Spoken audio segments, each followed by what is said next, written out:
ಈ ಕಾರ್ಯಕ್ರಮವನ್ನು ವಿದ್ಯುಕ್ತವಾಗಿ ದೀಪ ಬೆಳಗಿಸುವ ಮೂಲಕ ಉದ್ಘಾಟನೆಯನ್ನು ನೆರವೇರಿಸಿದಂಥ ದಾವಣಗೆರೆ ಜಿಲ್ಲೆಯ ಜಿಲ್ಲಾಧಿಕಾರಿಗಳಾಗಿರ್ತಕ್ಕಂಥ GM ಗಂಗಾಧರ ಸ್ವಾಮಿ ಸಾಹೇಬ್ರವರು ಒಂದೆರಡು ಉದ್ಘಾಟಕರ ಭಾಷಣವನ್ನು ಮಾಡಬೇಕಾಗಿ ತಮ್ಮಲ್ಲಿ ಕೇಳ್ಕೊಳ್ತೀವಿ. ಎಲ್ಲರಿಗೂ ನಮಸ್ಕಾರ. ವೇದಿಕೆಯನ್ನು ಅಲಂಕರಿಸಿರುವ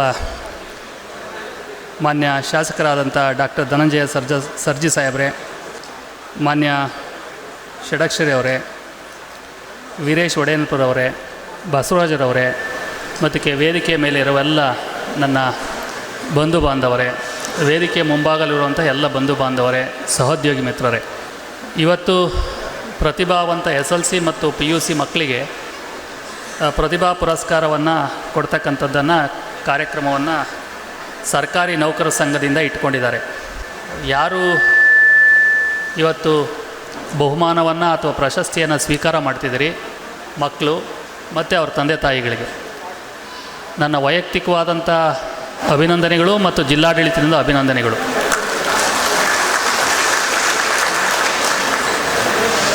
ಇವತ್ತು ಇಷ್ಟೊಂದು ಸಂಖ್ಯೆಯಲ್ಲಿ ನೀವೆಲ್ಲರೂ ಕೂಡ ಸೇರಿದ್ದೀರಿ.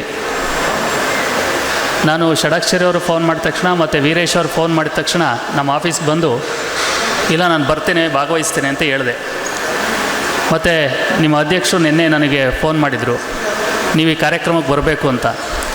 ಅವ್ರು ನನ್ನ ಸಹೋದ್ಯೋಗಿಗಳ್ರಿ, ನಮ್ಮ ಜೊತೆಯಲ್ಲಿ ಕೆಲಸ ಮಾಡೋರ್ರಿ, ಮತ್ತು ಅವ್ರ ಕಾರ್ಯಕ್ರಮಕ್ಕೆ ಬರದೆ ಇನ್ಯಾರ ಕಾರ್ಯಕ್ರಮಕ್ಕೆ ಬರಬೇಕು ಅಂತ ಹೇಳಿದೆ. ತಾವೆಲ್ಲರೂ ನೋಡಿರ್ಬೋದು, ನಾನು ಯಾವುದು ಕಾರ್ಯಕ್ರಮಗಳು ಜಾಸ್ತಿ ಹೋಗೋದಿಲ್ಲ. ಕಚೇರಿ ಅವಧಿ ಬಿಟ್ಟು ಯಾವುದನ್ನ ಕಾರ್ಯಕ್ರಮ ಇದ್ದರೆ ಹೋಗ್ತೀನಿ, ಮತ್ತು ರಜದ ದಿನದ ನಾನು ಕಾರ್ಯಕ್ರಮ ಹೋಗ್ತೀನಿ. ಇದೊಂದೇ ನೀವು ಮೊದಲನೇ ಕಾರ್ಯಕ್ರಮ ನಾನು ಕಚೇರಿ ಅವಧಿಯಲ್ಲಿ ಬಂದಿದ್ದು. ಯಾಕೆಂದರೆ ನಾನು ಕೂಡ ನಿಮ್ಮ ಒಂದು ಭಾಗ. ಸೊ ನೀವು ಚೆನ್ನಾಗಿದ್ದರೆ ನಮ್ಮ ಕಚೇರಿ ಚೆನ್ನಾಗಿರುತ್ತೆ, ನೀವು ಚೆನ್ನಾಗಿ ಕೆಲಸ ಮಾಡಿದ್ರೆ ಸಾರ್ವಜನಿಕರಿಗೆ ಒಳ್ಳೆಯ ಕೆಲಸ ಆಗ್ತದೆ, ನಿಮ್ಮ ಮಕ್ಕಳು ಚೆನ್ನಾಗಿದ್ದರೆ ಸಮಾಜ ಚೆನ್ನಾಗಿರುತ್ತೆ. ಹಾಗಾಗಿ ನೀವೆಲ್ಲರೂ ಕೂಡ ಚೆನ್ನಾಗಿರಬೇಕು, ನಿಮ್ಮ ಮಕ್ಕಳು ಚೆನ್ನಾಗಿರಬೇಕು, ನಿಮ್ಮ ಮಕ್ಕಳು ಚೆನ್ನಾಗಿ ಓದಬೇಕು, ಆರೋಗ್ಯ ಚೆನ್ನಾಗಿಟ್ಕೊಳ್ಳಿ, ಮಕ್ಕಳನ್ನು ಆಸ್ತಿವಂತರಾಗಿ ಮಾಡಿ, ಮಕ್ಕಳಿಗೋಸ್ಕರ ಆಸ್ತಿ ಮಾಡಬೇಡಿ. ಇಷ್ಟೇ ನನ್ನ ಮಾತು. ಥ್ಯಾಂಕ್ ಯು, ನಮಸ್ಕಾರ. ಅತ್ಯಂತ ಚಿಕ್ಕದಾಗಿ ಚೊಕ್ಕವಾಗಿ ಕಾರ್ಯಕ್ರಮವನ್ನು ಉದ್ಘಾಟಕರ ಭಾಷಣವನ್ನು ನೆರವೇರಿಸಿದಂಥ ದಾವಣಗೆರೆ ಜಿಲ್ಲೆಯ ಸನ್ಮಾನ್ಯ ಜಿಲ್ಲಾಧಿಕಾರಿಗಳು ಸಾಹೇಬರಾಗಿರ್ತಕ್ಕಂಥ ಗಂಗಾಧರ ಸಾಹೇಬ್ರವರಿಗೆ ಹೃತ್ಪೂರ್ವಕವಾದಂಥ ಧನ್ಯವಾದಗಳನ್ನು ಜಿಲ್ಲಾ ಸಂಘಟನೆ ವತಿಯಿಂದ ತಿಳಿಸ್ತಾ ಇದ್ದೀವಿ. ಹಾಗೆ ನೂತನ ಜನಪ್ರತಿನಿಧಿಗಳಿಗೆ ಅಭಿನಂದನಾ ಕಾರ್ಯಕ್ರಮವೂ ಕೂಡ ಈ ಕಾರ್ಯಕ್ರಮದಲ್ಲಿದೆ. ಈ ಕಾರ್ಯಕ್ರಮದಲ್ಲಿ ನೂತನ ವಿಧಾನ ಪರಿಷತ್ ಸದಸ್ಯರಾಗಿ ಆಯ್ಕೆಯಾಗಿರ್ತಕ್ಕಂಥ ಡಾಕ್ಟರ್ ಧನಂಜಯ ಸರ್ಜಿ ಸಾಹೇಬ್ರವರಿಗೆ ಹೃತ್ಪೂರ್ವಕವಾದಂಥ ಅಭಿಮಾನಪೂರ್ವಕ ಅಭಿನಂದನೆಯನ್ನು ಜಿಲ್ಲಾ ಸಂಘಟನೆ ವತಿಯಿಂದ ನಾವು ಇವತ್ತು ಮಾಡ್ತಾ ಇದ್ದೀವಿ.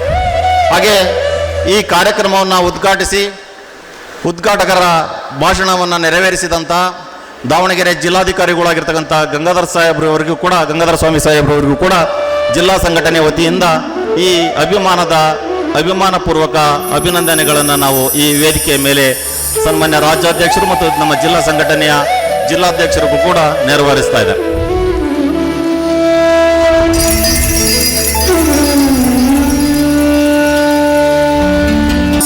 ವೇದಿಕೆ ಮೇಲೆ ಗಣ್ಯಮಾನ್ಯರನ್ನು ಅಭಿಮಾನಪೂರ್ವಕವಾಗಿ ಅಭಿನಂದಿಸಿದಂಥ ರಾಜ್ಯ ಸಂಘಟನೆಯ ರಾಜ್ಯಾಧ್ಯಕ್ಷರು ಆಗಿರ್ತಕ್ಕಂಥ ಷಡಕ್ಷರಿ ಸಾಹೇಬ್ರವರಿಗೆ ಹಾಗೂ ಜಿಲ್ಲಾ ಸಂಘಟನೆಯ ವೀರೇಶ್ ಒಡೆಯನ್ಪುರ ಸರ್ ಮತ್ತು ಅವರ ಎಲ್ಲ ಪದಾಧಿಕಾರಿ ಮಿತ್ರರಿಗೆ ಜಿಲ್ಲಾ ಸಂಘದ ವತಿಯಿಂದ ಹೃತ್ಪೂರ್ವಕವಾದಂಥ ಧನ್ಯವಾದಗಳನ್ನು ತಿಳಿಸ್ತಾ, ಮುಂದಿನ ಮುಖ್ಯ ಅತಿಥಿಗಳ ಭಾಷಣಕಾರರಾಗಿ ಡಾಕ್ಟರ್ ಧನಂಜಯ ಸರ್ಜಿ ಸಾಹೇಬ್ರವರು ತಮ್ಮೆಲ್ಲರನ್ನ ಉದ್ದೇಶಿಸಿ ಒಂದೆರಡು ಮಾತಾಡಬೇಕಾಯ್ತ ಮೇಲೆ ಕೋರ್ತೇವೆ ಸರ್. ಒಂದು ದೇವಸ್ಥಾನಕ್ಕೆ ಕಳೆ ಬರೋದು ದೇವರಿಗಿಂತ ಪೂಜಾರಿಯಿಂದನೇ ಜಾಸ್ತಿ. ದೇವಸ್ಥಾನಕ್ಕೆ ಕಳೆ ಬರೋದು ಪೂಜಾರಿ ಎಷ್ಟು ಚೆನ್ನಾಗೆ ಆ ದೇವರಿಗೆ ಅಲಂಕಾರ ಮಾಡ್ತಾರೆ, ಎಷ್ಟು ಚೆನ್ನಾಗೆ ಭಕ್ತಾದಿಗಳನ್ನು ಅಡ್ರೆಸ್ ಮಾಡ್ತಾರೆ ಅನ್ನೋದ್ರ ಮೇಲೆ ಆ ದೇವಸ್ಥಾನಕ್ಕೆ ಕಳೆ ಬರುತ್ತೆ. ಅದೇ ರೀತಿ ಯಾವುದೇ ಒಂದು ಸಂಘ ಸಂಸ್ಥೆಯ ಕಳೆ ಅಂದರೆ ಅದರದ್ದು ಶಕ್ತಿ ಇದೆ ಅಂದರೆ ಅದು ಅದರ ಅಧ್ಯಕ್ಷರು ಮತ್ತು ಅದರ ಪದಾಧಿಕಾರಿಗಳಿಂದ ಮಾತ್ರ.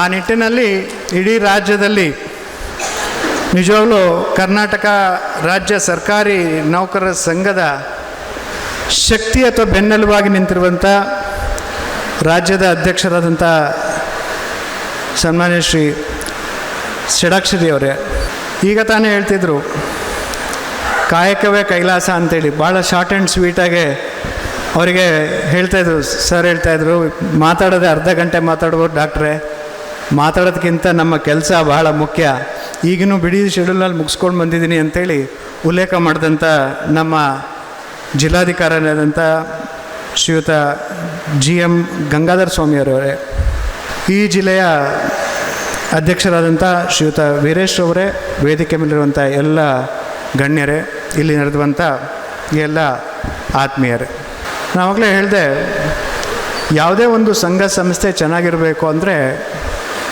ಅದರ ಅಧ್ಯಕ್ಷರು ಮತ್ತು ಅದರ ಪದಾಧಿಕಾರಿಗಳು ಚೆನ್ನಾಗೇ ಕೆಲಸವನ್ನು ಮಾಡಬೇಕು ಅಂಥೇಳಿ. ಅದಿದ್ದಾಗ ಮಾತ್ರ ಸಾಧ್ಯ. ಯಾವುದೇ ಒಂದು ಸಂಘ ಸಂಸ್ಥೆ ಚೆನ್ನಾಗಾಗಬೇಕು ಅಂತಂದರೆ ಒಂದು ಹಕ್ಕಿ ಹಿಂಡಿನ ಥರ ಆ ಸಂಘಟನೆಯ ಎಲ್ಲ ಸದಸ್ಯರು ಕೆಲಸ ಮಾಡಬೇಕು. ಏನು ಡಾಕ್ಟರ್ ಹಕ್ಕಿ ಹಿಂಡು ಅಂದರೆ ಏನು ಅಂತ ಅರ್ಥ? ನೀವು ಹಕ್ಕಿಗಳು ನೋಡ್ಬೋದು, ನೆಲದ ಹತ್ರ ಹಾರಬೇಕಾದ್ರೆ ದೂರ ದೂರ ಹಾರ್ತಾ ಇರುತ್ತೆ. ಹಕ್ಕಿಗಳು ಮೇಲೆ ಮೇಲೆ ಹೋಗ್ತಾ ಇದ್ದಂಗೆ ಹತ್ತತ್ರ ಹಾರ್ತಾ ಇರುತ್ತೆ. ಯಾಕೆ ಹತ್ತತ್ರ ಹಾರುತ್ತೆ ಅಂತಂದರೆ, ಒಂದು ಹಕ್ಕಿ ತನ್ನ ರೆಕ್ಕೆಯನ್ನು ಜೋರಾಗಿ ಬಡಿದ್ರೆ ಅದರ ಕೆಳಗಡೆ ಮತ್ತು ಅದರ ಹಿಂದ್ಗಡೆ ವ್ಯಾಕ್ಯೂಮ್ ಕ್ರಿಯೇಟ್ ಆಗುತ್ತೆ, ಖಾಲಿ ಜಾಗ ಕ್ರಿಯೇಟ್ ಆಗುತ್ತೆ. ಯಾವಾಗ ಆ ಖಾಲಿ ಜಾಗ ಕ್ರಿಯೇಟ್ ಆಗುತ್ತೋ ಅಕ್ಕಪಕ್ಕ ಮತ್ತು ಹಿಂದೆ ಬರುವಂಥ ಹಕ್ಕಿಗಳಿಗೆ ಈಸಿ ಆಗ್ತದೆ ಮೇಲೋಗೋಕ್ಕೆ. ಅದಕ್ಕೋಸ್ಕರ ಹಕ್ಕಿ ಹಿಂಡು ಒಟ್ಟೊಟ್ಟಿಗೆ ಹಾರೋದು. ನೋಡಿದಿರಲ್ಲ, ಅಬ್ಸರ್ವ್ ಮಾಡಿದಿರೋ ಇಲ್ಲೋ? ಅದು ಒಂದು.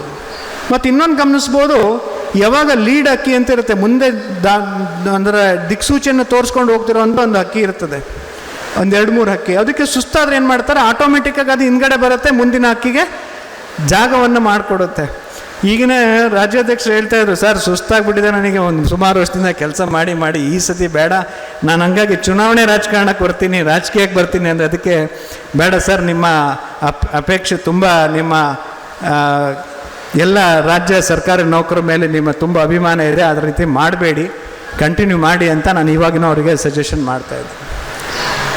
ಇದೇ ಒಂದು ಸಂಘಟನೆ ಇರಬೇಕು ಅಂತಂದರೆ ಸುಮಾರಷ್ಟು ಥರದ ಜನರು ಕೂಡ ಸಂಘಟನೆಯಲ್ಲಿ ಇರ್ತಾರೆ, ಸಂಸ್ಥೆಯಲ್ಲಿ ಇರ್ತಾರೆ. ತಮಾಷೆಗೆ ಹೇಳಬೇಕು ಅಂದರೆ ಒಂಥರ ಒಗ್ಗರಣೆ ಇದ್ದಂಗೆ ಅಂತ ಹೇಳಿ. ಒಗ್ಗರಣೆ ಹಾಕಿದ್ದಾರೆ, ಸುಮಾರು ಜನ ಹಾಕ್ತಿರಲ್ಲ ಒಗ್ಗರಣೆ ಹಾಕೋಕೆ ಏನು ಮಾಡ್ತೀರಿ ಹೇಳಿ? ಫಸ್ಟು ಬಾಣಲಿ ಮೇಲೆ ಏನು ಇಡ್ತೀರ? ಎಣ್ಣೆಗೆ ಏನು ಹಾಕ್ತೀರಾ? ಸಾಸಿವೆ ಹಾಕ್ತೀರಾ, ಅದಾದಮೇಲೆ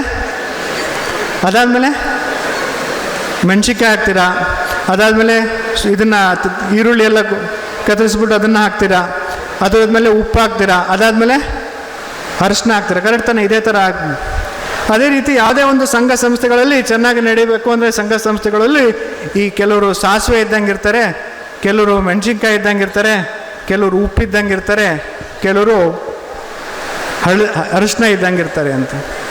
ಏನಿದು ಅಂತಂದರೆ, ಒಗ್ಗರಣೆಗೆ ಎಣ್ಣೆ ಹಾಕ್ಬಿಟ್ಟು ನೀವು ಸಾಸಿವೆ ಹಾಕಿದ ತಕ್ಷಣ ಬಿಸಿ ಮಾಡಿದ್ರೆ ಏನಾಗುತ್ತೆ? ಚಟಪಟ ಸಿಡಿತಾ ಇರುತ್ತೆ. ಕರೆಕ್ಟ್ ತಾನೆ? ಅದೇ ಥರ ಸುಮಾರು ಜನ ಯಾವುದೇ ಒಂದು ಸಂಘ ಸಂಸ್ಥೆಯಲ್ಲಿ ಚಟಪಟ ಸಿಡಿಯೋರು ಇರ್ತಾರೆ, ಮಾತಾಡೋರು ಹಾಗೆ ಇರ್ತಾರೆ. ಇನ್ನು ಕೆಲವರು ಮೆಣಸಿನ್ಕಾಯಿ ಥರ ಕಟುವಾಗಿ ಮಾತಾಡೋರು ಕೂಡ ಇರ್ತಾರೆ. ಇನ್ನು ಕೆಲವರು ಉಪ್ಪಿನ ಥರನೂ ಇರ್ತಾರೆ, ಕೆಲಸವನ್ನು ಮಾಡ್ತಾರೆ, ಬಟ್ ಎಲ್ಲೂ ತೋರಿಸ್ಕೊಳಕ್ಕೆ ಹೋಗಲ್ಲ.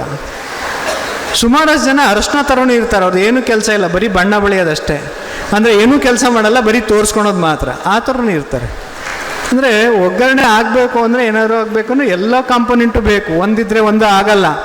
ಸೊ ಹಾಗಾಗಿ ಎಲ್ಲದೂ ಇದ್ದರೆ ಮಾತ್ರ ಅದಕ್ಕೆ ಒಂದು ಶಕ್ತಿ ಬರ್ತದೆ.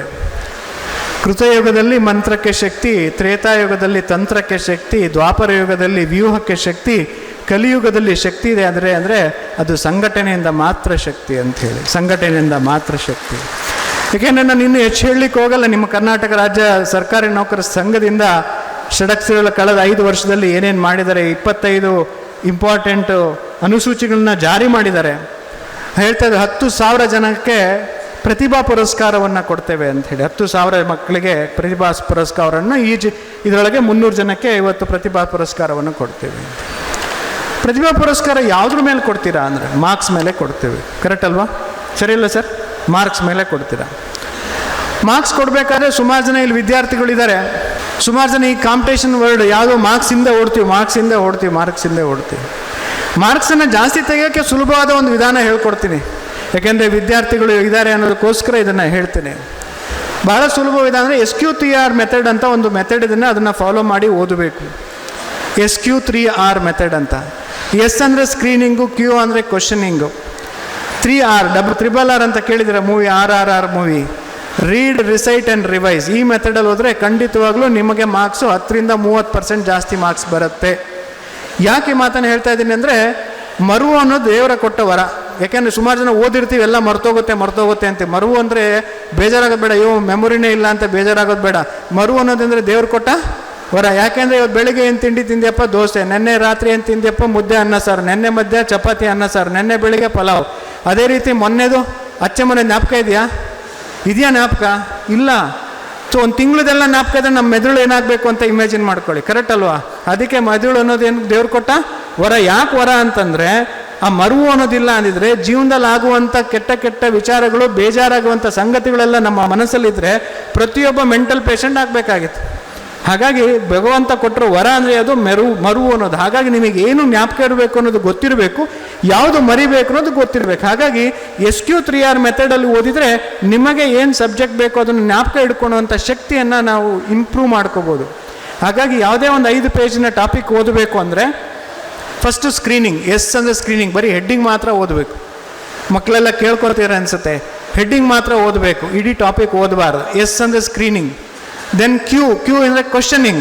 ಆ ಟಾಪಿಕ್ ಸ್ಕ್ರೀನಿಂಗ್ ಮತ್ತು ಹೆಡ್ಡಿಂಗು ಮತ್ತು ಟೇಬಲ್ ಮತ್ತು ಅದರಲ್ಲಿರೋ ಡಯಾಗ್ರಾಮ್ಸನ್ನು ನೋಡಿದ ಮೇಲೆ ಆ ಪಾಠದ ಮೇಲೆ ಏನು ಕ್ವಶನ್ಸ್ ಬರ್ಬೋದು ಅಂತ ನಾವು ನೋಡ್ಕೋಬೇಕು. ಇಲ್ಲಾಂದರೆ ಹಿಂದ್ಗಡೆ ಕ್ವಶನ್ ಬರೆದಿರುತ್ತಲ್ಲ, ಪ್ರಿಂಟ್ ಆಗಿರುತ್ತಲ್ಲ, ಅದನ್ನು ಓದ್ಕೋಬೇಕು. ಇದು SQ ಅಂದರೆ ಕ್ವಶನಿಂಗ್, ಭಾಳ ಇಂಪಾರ್ಟೆಂಟ್. ಆ ಕ್ವಶನಿಂಗ್ ಅನ್ನೋದಿದೆಯಲ್ಲ, ಅದು ನಮ್ಮ ಜೀವನದಲ್ಲಿ ಭಾಳ ಮುಖ್ಯ. ಒಂದು 350 ಪೇಜಿನ ಬುಕ್ಕೇ ಇದೆ, ವೈ ಅಂತೇಳಿ. ಬುಕ್ ಹೆಸರೇ ವೈ, ಯಾಕೆ ಅಂತ. ಆ ಬುಕ್ಕನ್ನು ಓದಿದ್ರೆ ನಿಮಗೆ ಅರ್ಥ ಆಗ್ತದೆ ಅದರ ಇಂಪಾರ್ಟೆನ್ಸ್ ಏನಂತ. ಯಾವಾಗಲೂ ಜೀವನದಲ್ಲಿ ಕ್ವಶನ್ ಮಾಡ್ಕೊಳೋದು, ತಮ್ಮನ್ನು ಪ್ರತಿಯೊಂದು ಕೆಲಸದಲ್ಲೂ ತಮ್ಮನ್ನು ನಾವು ಕ್ವಶನ್ ಮಾಡ್ಕೊಳೋದು ಭಾಳ ಇಂಪಾರ್ಟೆಂಟ್. ಹಾಗಾಗಿ ಎರಡನೇದು ಕ್ವಶನಿಂಗ್.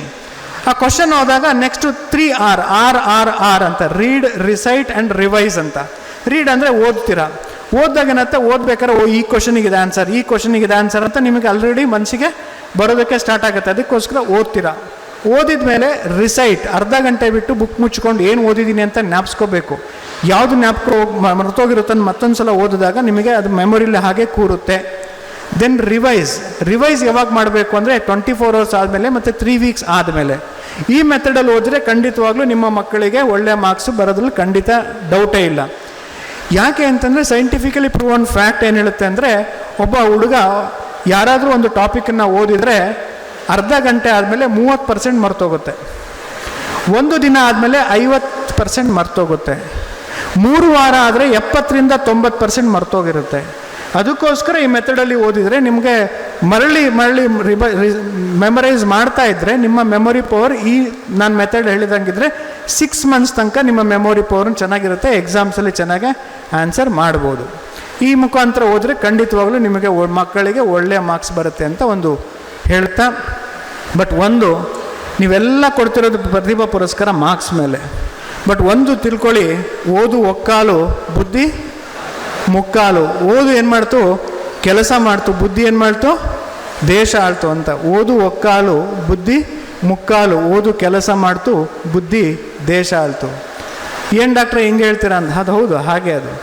ಹಾಗಾಗಿ ಓದೋದ್ರ ಜೊತೆಗೆ ಅದು ಓದೋದಂದರೆ ಬರೀ ಲೆಫ್ಟ್ ಬ್ರೈನಿಗೆ ಮಾತ್ರ ಕೆಲಸ ಕೊಡ್ತೇವೆ. ರೈಟ್ ಬ್ರೈನಿಗೆ ನಾವು ಎಷ್ಟು ಕೆಲಸ ಕೊಡ್ತೀವೋ ಅಷ್ಟು ಬ್ರೈನ್ ಶಾರ್ಪ್ ಆಗ್ತದೆ. ಎರಡು ಸಮತೋಲನ right and left brain maintain ಆಗುತ್ತೆ, ಔಟ್ಪುಟ್ ಚೆನ್ನಾಗಿರುತ್ತೆ. ಹಾಗಾಗಿ ಈ ರೈಟ್ ಬ್ರೈನಿಗೆ ಕೊಡುವಂಥ ಎಕ್ಸ್ಟ್ರಾ ಕರಿಕ್ಯುಲರ್ ಆ್ಯಕ್ಟಿವಿಟಿ, ಸಂಗೀತ ಇರ್ಬೋದು, ಡ್ಯಾನ್ಸ್ ಇರ್ಬೋದು, ಮ್ಯೂಸಿಕ್ ಇರ್ಬೋದು, ಸ್ಪೋರ್ಟ್ಸ್ ಇರ್ಬೋದು, ಇದನ್ನು ಎಷ್ಟು ಮಟ್ಟಿಗೆ ಇನ್ವಾಲ್ವ್ ಮಾಡ್ತಾರೋ ಅಷ್ಟು ಬ್ರೈನ್ ಚೆನ್ನಾಗಿರುತ್ತದೆ. ಅದಕ್ಕೊಂದು ಸಣ್ಣ ಕಥೆಯನ್ನು ಹೇಳಿ ನಾನು ಮಾತನ್ನು ಮುಗಿಸ್ತೇನೆ. ಭಾಳ ಮುಖ್ಯವಾಗಿ ಒಂದು ಸಲ ನಮ್ಮ ದೇಶದಲ್ಲಿರುವಂಥವನು ಚೆನ್ನಾಗಿ ಓದಿ ಅಮೇರಿಕಕ್ಕೆ ಹೋಗಿರ್ತಾನೆ. ವಾಪಸ್ ನಮ್ಮ ಭಾರತ ದೇಶಕ್ಕೆ ಬಂದಾಗ ಹಳ್ಳಿಗೆ ಹೋಗ್ಬೇಕಾಗಿರುತ್ತೆ. ಕಾರ್ ಡ್ರೈವ್ ಮಾಡ್ಕೊಂಡು ಹೋಗ್ತಾನೆ. ಹೋಗ್ಬೇಕಾದ್ರೆ ಗುಂಡಿ ಹಾರಿಸಿದಾಗ ಒಂದು ಪಂಚರ್ ಆಗುತ್ತೆ. ಬೈಕಂತ ನಮ್ಮ ದೇಶಕ್ಕೆ ಬೈಕಂತ ಇನ್ನೇನು ಸ್ಟೆಪ್ನಿ ಚೇಂಜ್ ಮಾಡಬೇಕು ಅಂತ ಸ್ಟೆಪ್ನಿ ಬಿಚ್ಚಿ 4 ಇದನ್ನು ಬೋಲ್ಟ್ ನೆಟ್ ಬಿಚ್ಚಿ ಒಂದು ಸೈಡ್ ಇಡ್ತಾನೆ. ಸುಸ್ತಾಗಿರುತ್ತೆ ಅಂತ ಕಟ್ಟೆ ಮೇಲೆ ಇಟ್ಟಿರ್ತಾನೆ. ಸುಸ್ತಾಯಿತು ಅಂತ ಹೊರಗಬೇಕಾದ್ರೆ ಆ ಬೋಲ್ಟ್ ಟಚ್ ಆಗಿ ಆ ಬೋಲ್ಟ್ ನೆಟ್ ಎಲ್ಲ ನೀರಿಗೆ ಬಿದ್ದುಬಿಡುತ್ತೆ. ಹೆಂಗಪ್ಪ ಹೋಗೋದು, 3-4 ಬೋಲ್ಟ್ ನೆಟ್ ಬಿದ್ದೋಯ್ತಲ್ಲ, ಹೆಂಗೆ ಹೋಗೋದು ಅಂತ ತಲೆ ಕೆಡ್ಸ್ಕೊಂಡು ಕೂತ್ಕೊಂಡಿರ್ತಾನೆ. ಅಷ್ಟೊತ್ತಿಗೆ ಎಷ್ಟು ತಲೆ ಕೆಡ್ಸ್ಕೊಂಡು ಅವನಿಗೆ ಐಡಿಯಾ ಒಳ್ಳೆಯಲ್ಲ. ಅದೇ ಊರಲ್ಲಿರುವ ಸ್ನೇಹಿತ ಒಬ್ಬ ಅದೇ ಊರಲ್ಲಿರೋನು ರೈತಾಪಿ ಬರ್ತಾನೆ. ಏನಪ್ಪ ಏನಾಯ್ತು ಏನಣ್ಣ ಅಂತ ಕೇಳಿದಾಗ, ತಲೆ ತಿನ್ಬೇಡ, ಹೋಗಿ ನನಗಾಗಿದೆ ಅಂತ. ಏನು ಹೇಳಿ, ನಿನ್ನ ಸೊಲ್ಯೂಷನ್ ಹೇಳ್ತೀನಿ, ಪರವಾಗಿಲ್ಲ ಹೇಳು ಅಂದರೆ ಇವ್ನು ಹೇಳೋದೇ ಇಲ್ಲ. ಪರವಾಗಿಲ್ಲ ಹೇಳೋಣ ಅಂದರೆ ಹೇಳ್ತಾನೆ. ಅವನಿಗೇನು, ನನಗೆ ಗೊತ್ತಿಲ್ದಿದ್ದು ಇವನಿಗೇನು ಗೊತ್ತಾಗತ್ತೆ ಅಂತ ಅವ್ನು ಹೇಳ್ತಾನೆ. ಹಿಂಗಾಯ್ತಪ್ಪ ಹಿಂಗಾಯ್ತು ಅಂದಾಗ ಅವನು ಅಷ್ಟೇ ಬಿಡು, ಅದಕ್ಕೆ ಯಾಕೆ ತಲೆ ಕೆಡಿಸ್ಕೊಂತೀಯ ಅಂತ.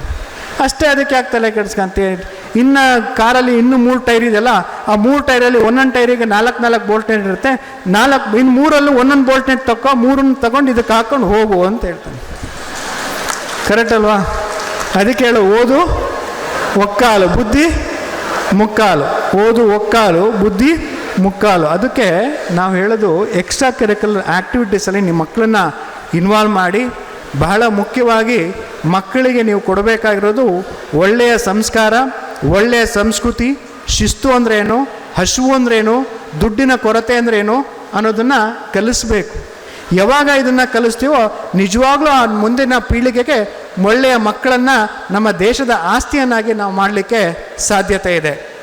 ಕೊನೆಯದಾಗಿ ಜೀವನದಲ್ಲಿ ಬಹಳ ಮುಖ್ಯವಾದ್ದು, ಹುಟ್ಟಿದಾಗ ಉಸಿರಿರುತ್ತೆ, ಹೆಸರಿರಲ್ಲ.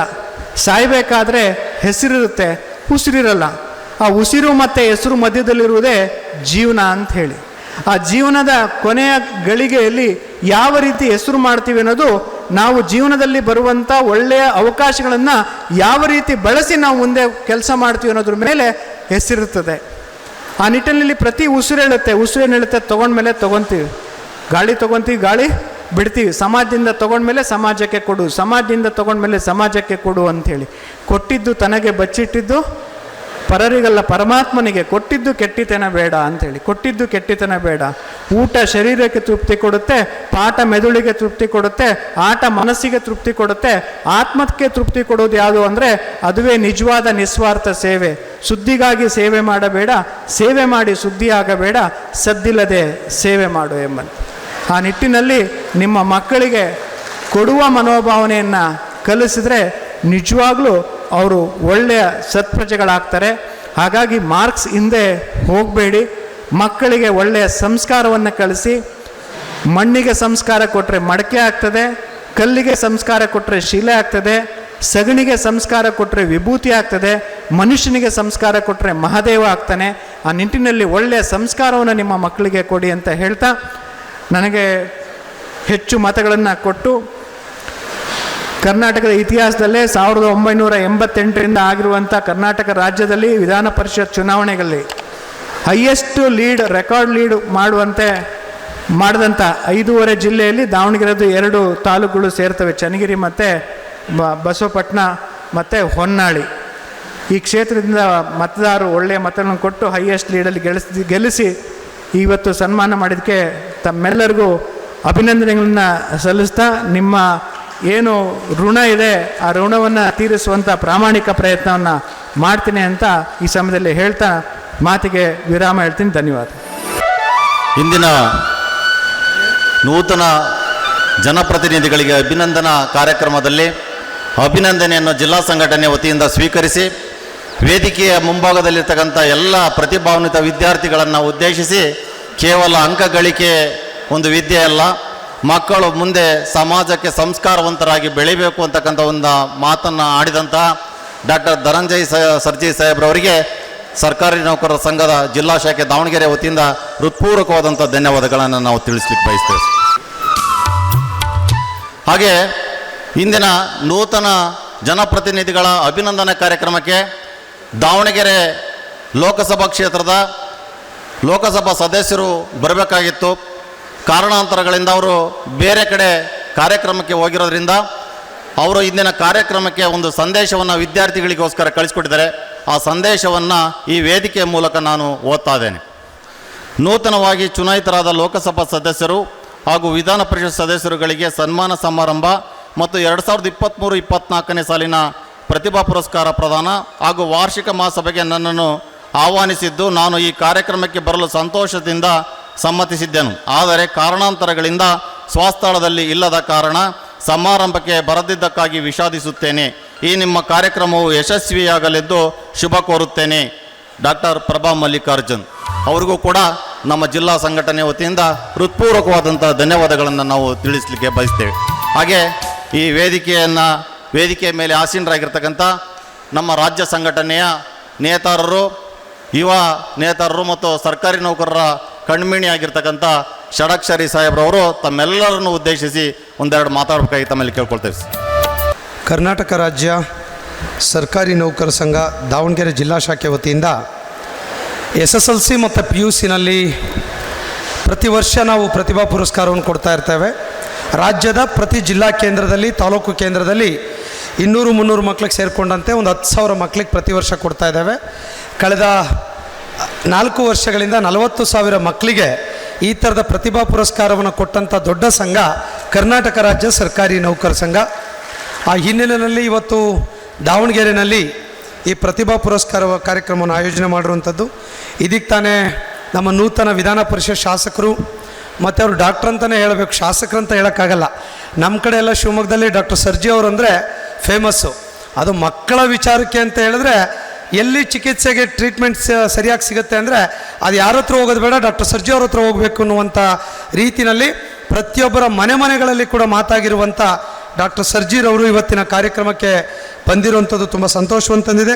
ಅಧ್ಯಕ್ಷತೆಯನ್ನು ವಹಿಸಿರುವಂಥ ನಮ್ಮ ಜಿಲ್ಲಾಧ್ಯಕ್ಷರಾಗಿಂಥ ವೀರೇಶ್ ಒಡೆನ್ಪುರ್ ಅವರೇ, ಹಾಗೆಯೇ ತುಂಬ ಶಾರ್ಟಾಗಿ ನಿಮ್ಮೆಲ್ಲರಿಗೂ ಕೂಡ ಒಂದೇ ಮಾತಿನಲ್ಲಿ ಸಾಕಷ್ಟು ಸಂದೇಶಗಳನ್ನು ಕೊಟ್ಟಿರುವಂಥ, ಅತ್ಯಂತ ಈ ಒಂದು ಜಿಲ್ಲೆಗೆ ಒಂದೊಳ್ಳೆ ಕೆಲಸ ಮಾಡಬೇಕು ಅನ್ನುವಂಥ ಒಂದು ತುಡಿತ ಮಿಡಿತಾ ಇರುವಂಥ, ಮತ್ತು ರಾಜ್ಯ ಮಟ್ಟದಲ್ಲೂ ಕೂಡ ಸಾಕಷ್ಟು ವಿವಿಧ ಇಲಾಖೆಯಲ್ಲಿ KS ಅಧಿಕಾರಿಯಾಗಿ ಇವತ್ತಿನ ಭಾರತೀಯ ಆಡಳಿತ ಸೇವೆಯ ಅಧಿಕಾರಿಯವರೆಗೂ ಕೂಡ ಒಳ್ಳೊಳ್ಳೆ ಕೆಲಸ ಮಾಡಿರುವಂಥ ನಮ್ಮ ಹಿತೈಷಿಗಳು ಆಗಿರುವಂಥ ಗಂಗಾಧರ ಸ್ವಾಮಿರವರೇ, ಹಾಗೆಯೇ ಈ ಒಂದು ರಾಜ್ಯ ಸಂಘದ ಕಾರ್ಯಾಧ್ಯಕ್ಷರಾಗಿರುವಂಥ ಮಲ್ಲಿಕಾರ್ಜುನ್ ಬಳ್ಳಾರಿಯವರು, ಖಜಾಂಚಿಗಳಾಗಿರುವಂಥ ಸಿದ್ದರಾಮಣ್ಣವರು, ರಾಜ್ಯದ ಉಪಾಧ್ಯಕ್ಷರಾಗಿರುವಂಥ ರುದ್ರಪ್ಪನವರು ಮತ್ತು ಬಸವರಾಜ್ ಅವರು, ಹಾಗೆ ಜಿಲ್ಲೆಯ ಕಾರ್ಯದರ್ಶಿಗಳು ಗುರುಮೂರ್ತಿಯವರು, ಖಜಾಂಚಿಗಳಾಗಿರುವಂಥ ತಿಪ್ಪೇಸ್ವಾಮಿಯವರು, ಖಜಾಂಚಿಗಳಾಗಿರುವಂಥ ಮಂಜಮ್ಮನವರು ಮತ್ತು ಕಾರ್ಯಾಧ್ಯಕ್ಷರು ಪಾಲಕ್ಷಪ್ಪನವರು, ಗೌರವಾಧ್ಯಕ್ಷರು ಬಸವರಾಜ್ ಅವರು, ಮತ್ತೊಬ್ಬರು ಗೌರವಾಧ್ಯಕ್ಷರು ತಿಪ್ಪೇಸ್ವಾಮಿಯವರು, ರಾಜ್ಯ ಜಂಟಿ ಕಾರ್ಯದರ್ಶಿ ಸ್ವಾಮಿಯವರು ಮತ್ತು ಮಂಜುನಾಥ್ರವರು, ಹಾಗೆ ನಮ್ಮ ತಾಲೂಕು ಅಧ್ಯಕ್ಷರು ಚನ್ನಗಿರಿ ಶಶಿಧರ್ ಅವರು, ಜಗಳೂರಿನ ನಾಗರಾಜ್ ಅವರು, ನ್ಯಾಮತಿಯ ಸಂತೋಷ್ ಅವರು,